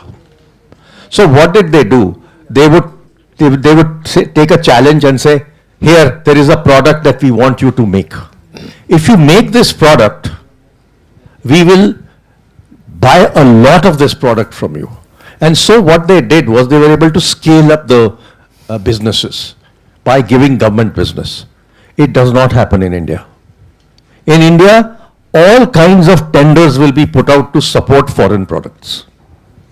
This whole thinking needs to change. We need to value our own products also. You go to Japan, if you ask them, they will only buy Japanese products. That kind of nationalism in this country doesn't exist, whether it is in the government or in the general public. Everybody wants to buy foreign products. Now, if we continue this way, how long can we survive? Today, our imports, many years ago, I wrote a note for the government where I said, one day, the electronics import bill in India will be higher than the oil bill. It's happening. Thank you. Thank you. I think, thank you. We had a very illuminating talk and the discussions. I think this discussion can continue further after this event during lunch as well. I think let us thank Dr. Chaudhary for his nice talk and illuminating us with the issues and challenges the country today is facing, mostly from engineering perspective in terms of the national growth and our security. Thank you, sir. Thank you, Dr. Chaudhary, for that truly inspiring and insightful keynote address. Your words have given us much to reflect upon and will certainly guide us in our future endeavors. May I now request Professor Shantanu Chaudhary to kindly felicitate our esteemed chief guest, Dr. Ajay Chaudhary.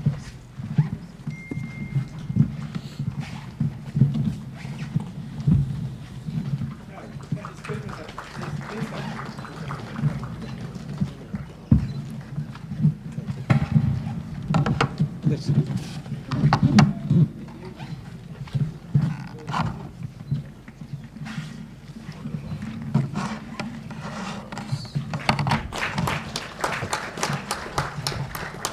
So may I request you to please be seated as we will proceed to the next segment of the day.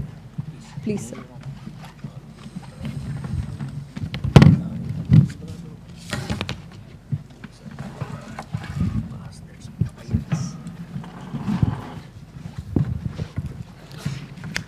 Distinguished guests, ladies and gentlemen, we now move to a very special segment of today's program, the felicitation ceremony of the founding and senior fellows of INAE.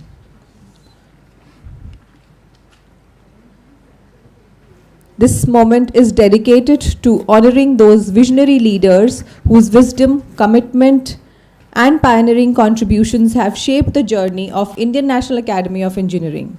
Their tireless efforts have not only strengthened the engineering profession in India, but have also inspired generations of engineers and technologists. Today, we expressed our deepest gratitude to these eminent fellows for their invaluable service, guidance, and enduring legacy.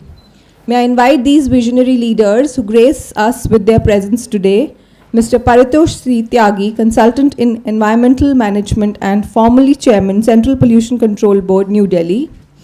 Professor S.C. Datta Roy, formerly Professor of Electrical Engineering, IIT Delhi, and Professor Prem Krishna, formerly Professor and Head of Civil Engineering Department, IIT Roorkee, to kindly join us on the stage, please. May we have a huge round of applause.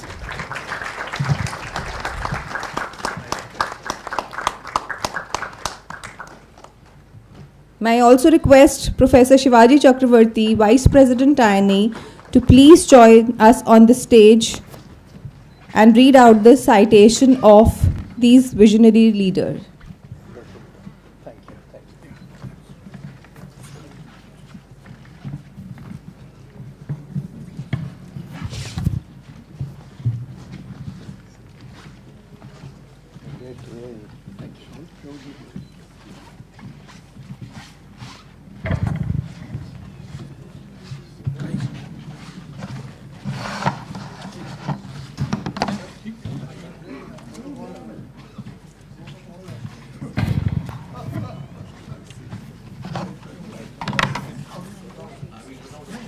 No, sir. You've got plenty, sir.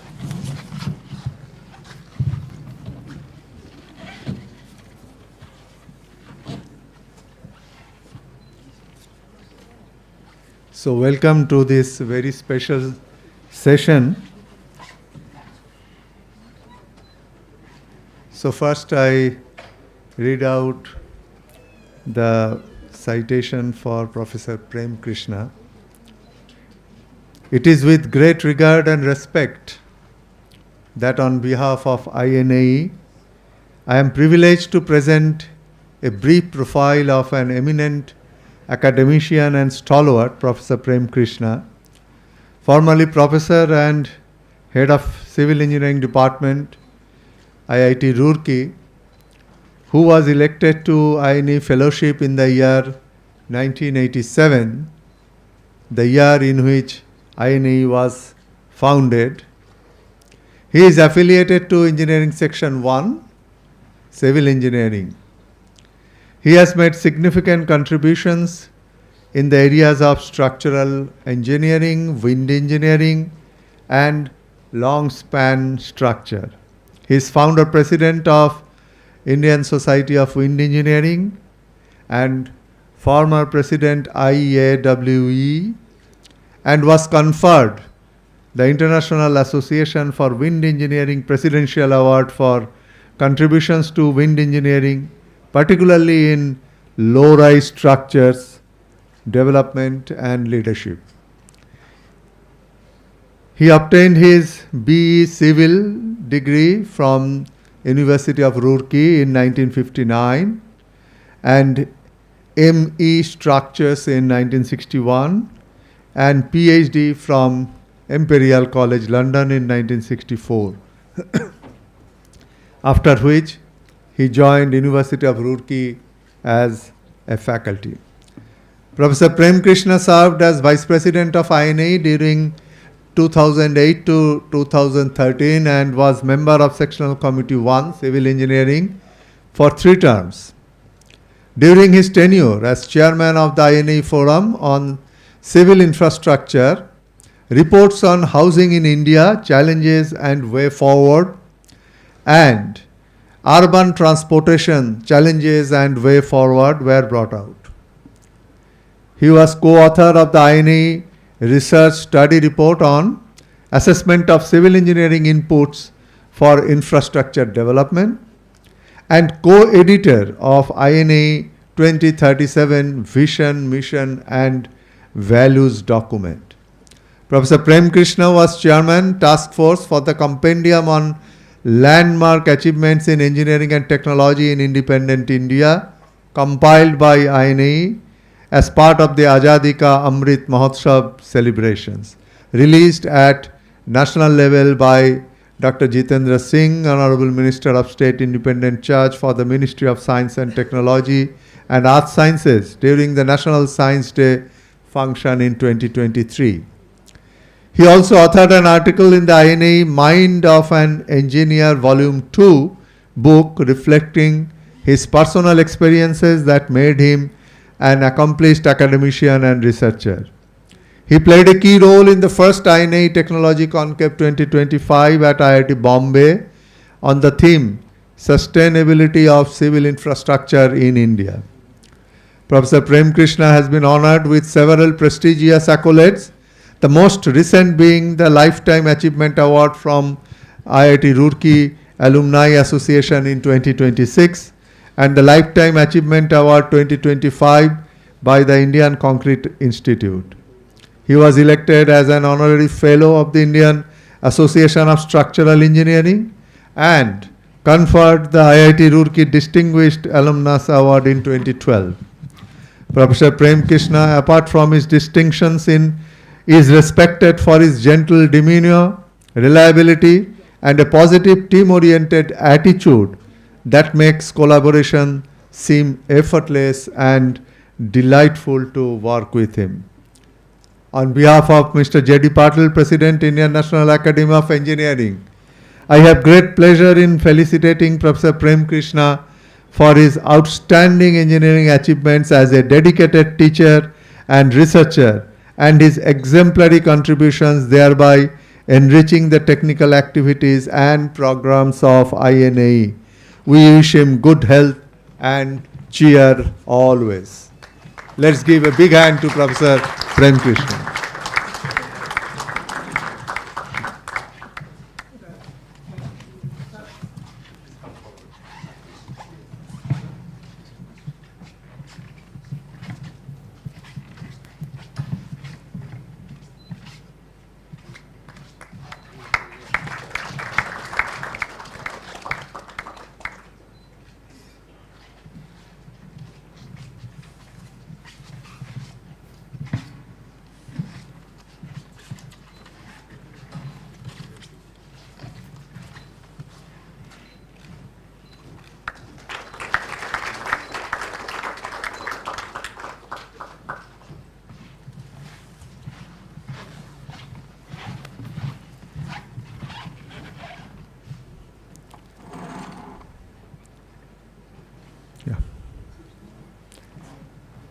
It is with great regard and respect that on behalf of INAE, I am privileged to present a brief profile of an eminent stalwart in engineering, Professor S.C. Dattaray.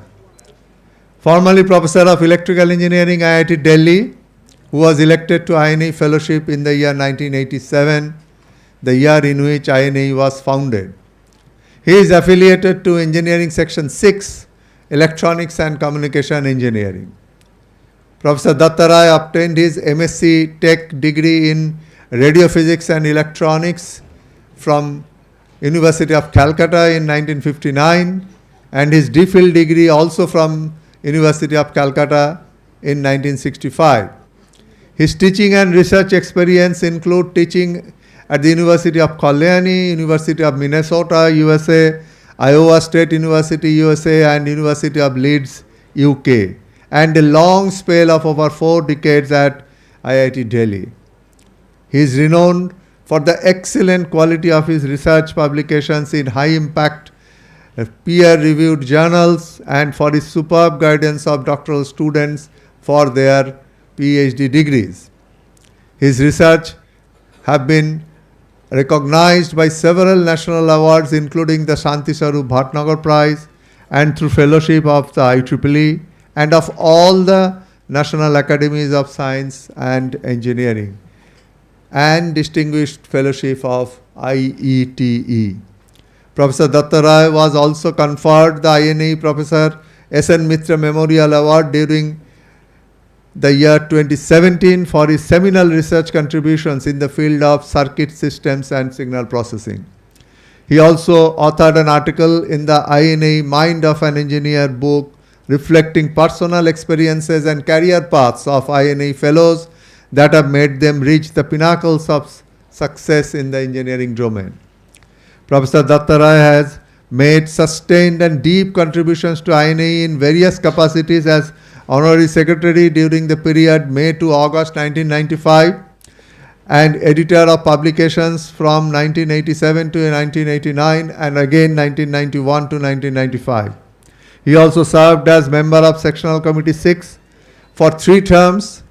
Professor Datta Rai, apart from being a teacher and researcher par excellence, truly values most the love, affection and appreciation of a very large number of students whom he interacted with personally, an equally large number of his virtual students spread throughout the world through the video courses he authored, which are available on the YouTube.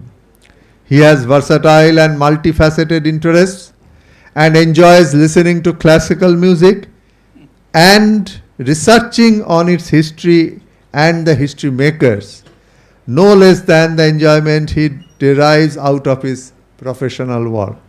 Professor Datta Rai is much loved by his former students who remember him not only for the depth of knowledge that he imparted, but for his humane approach and mentorship. On behalf of Mr. J.D. Patil, President, Indian National Academy of Engineering, I have great pleasure in felicitating Professor S.C. Datta Rai for his outstanding engineering achievements as a dedicated teacher and researcher and his exemplary contributions, thereby enriching the technical activities and programs of INAE. We wish Professor Datta Rai good health and cheer always. Let us give a big hand to Professor S.C. Datta Rai.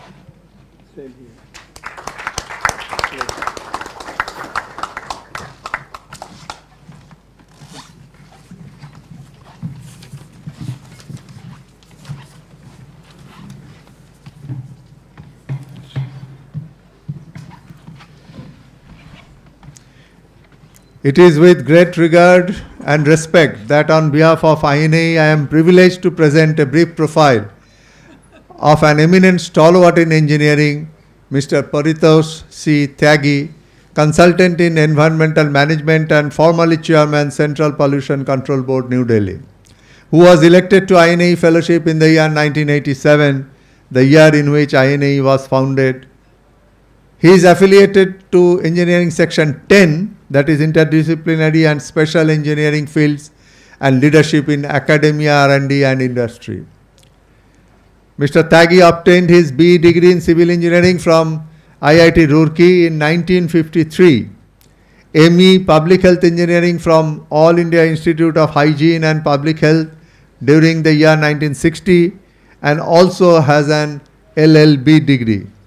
He is a renowned expert in the field of environmental management and is an advisor for integrating environmental concerns in project formulation, implementation and operation. Mr. Tyagi is a strong advocate of engineers' moral responsibility, which is the collective and individual commitment by engineers to ethics, service to society and quality of life through forethought, research, planning, and design, incorporating care in all their contributions. He believes that only engineers have the ability to clear the present environmental mess largely created by them. Therefore, it is engineers' moral responsibility to take such action which will revive environmental quality. He also authored an article on engineers' moral responsibility in the INAE Mind of an Engineer Volume 2 book, reflecting personal experiences of INAE fellows in their professional journeys. Mr. Paritosh Tyagi was dedicated to the cause of INAE and was actively contributing to the technical activities, meetings, and programs of the Academy. He served in the INAE Governing Council during 1991-1993 and was member of Sectional Committee 10 for 6 terms. Mr. Tyagi is also a keen contributor in INAE seminars, workshops, and conferences and annual convention. He is a prolific writer and has authored a book on Pollution Control Acts and Rules with Amendments, published in 1989. He has also published pertinent research papers in the areas of industrial wastewater pollution control and other vital areas in environmental management. Mr. Tyagi was conferred several prestigious awards, including the Vasvik Award in Environmental Sciences and Technology in 2006 for his seminal contributions to the development of the sustainable framework and its implementation through a variety of state and central government agencies and NGOs. As a person, Mr. Paritosh Tyagi is well appreciated for his congenial personality, and he always has a pleasant word for persons of all ages and walks of life. On behalf of Mr. J.D. Patil, President, Indian National Academy of Engineering, I have great pleasure in felicitating Mr. Paritosh C. Tyagi for his outstanding engineering achievements as an expert in environmental management and his exemplary contributions, thereby enriching the technical activities and programs of INAE. We wish him good health and cheer always. Let us give a big hand to Mr. Tyagi.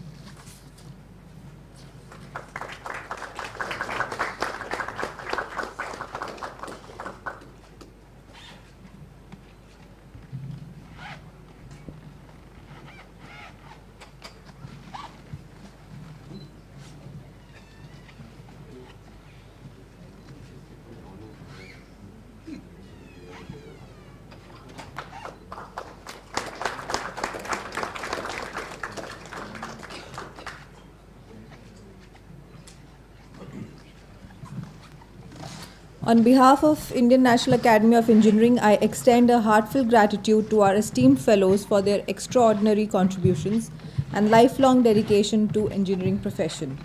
We are deeply honored by your presence and truly grateful for your continued guidance and inspiration. Thank you. Ladies and gentlemen, we shall now proceed for a group photograph with the chief guest.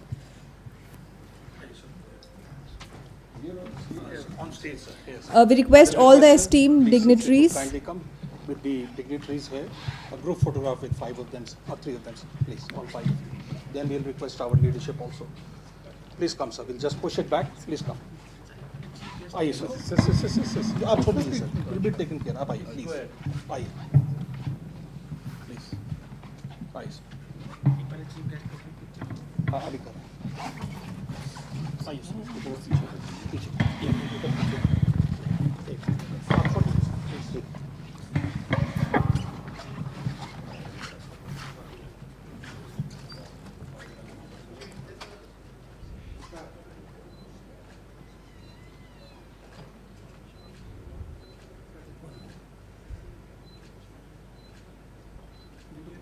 Now we request our former presidents and vice presidents to kindly come on the stage for the group photograph.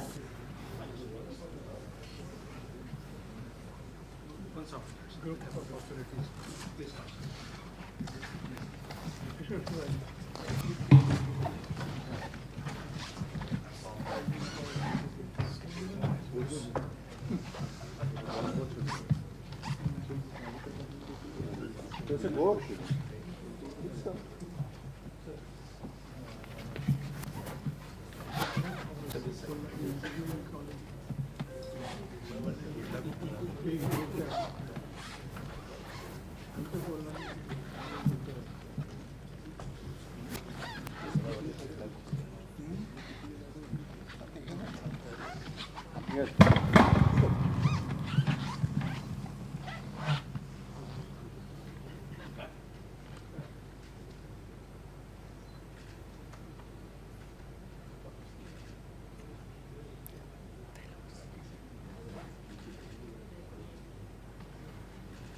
We request all the fellows to please kindly come on the stage. Cannot be. I think. Can I suggest some outside you can go down and let's take the picture from here. Sure, sir. Yeah, that's the best. Yeah, you can sit down. Just go down. Sit down and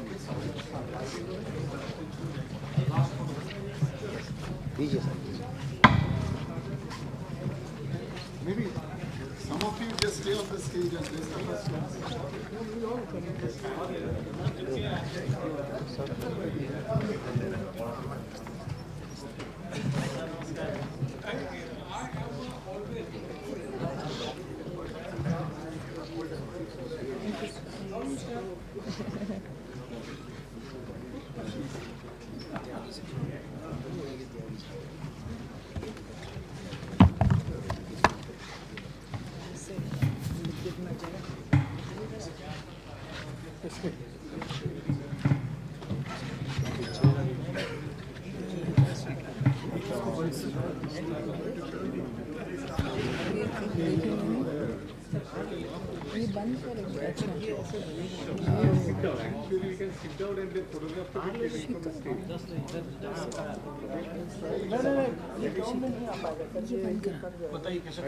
बाहर fire में कोई जगह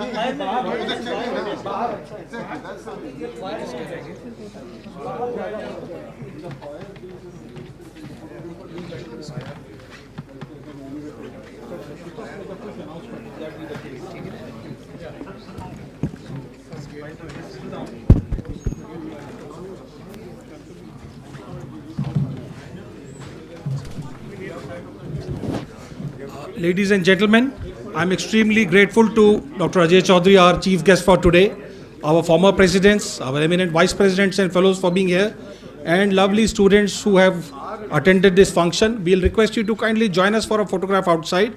Immediately after that, we move for lunch, which is organized like a semicircle. We have to pivot our way down. Thank you very much for being here. Thank you.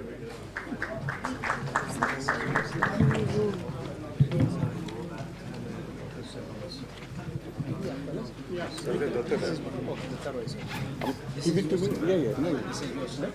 Prasad Datta Rais. Give me Prasad Datta Rais thing and bring it down.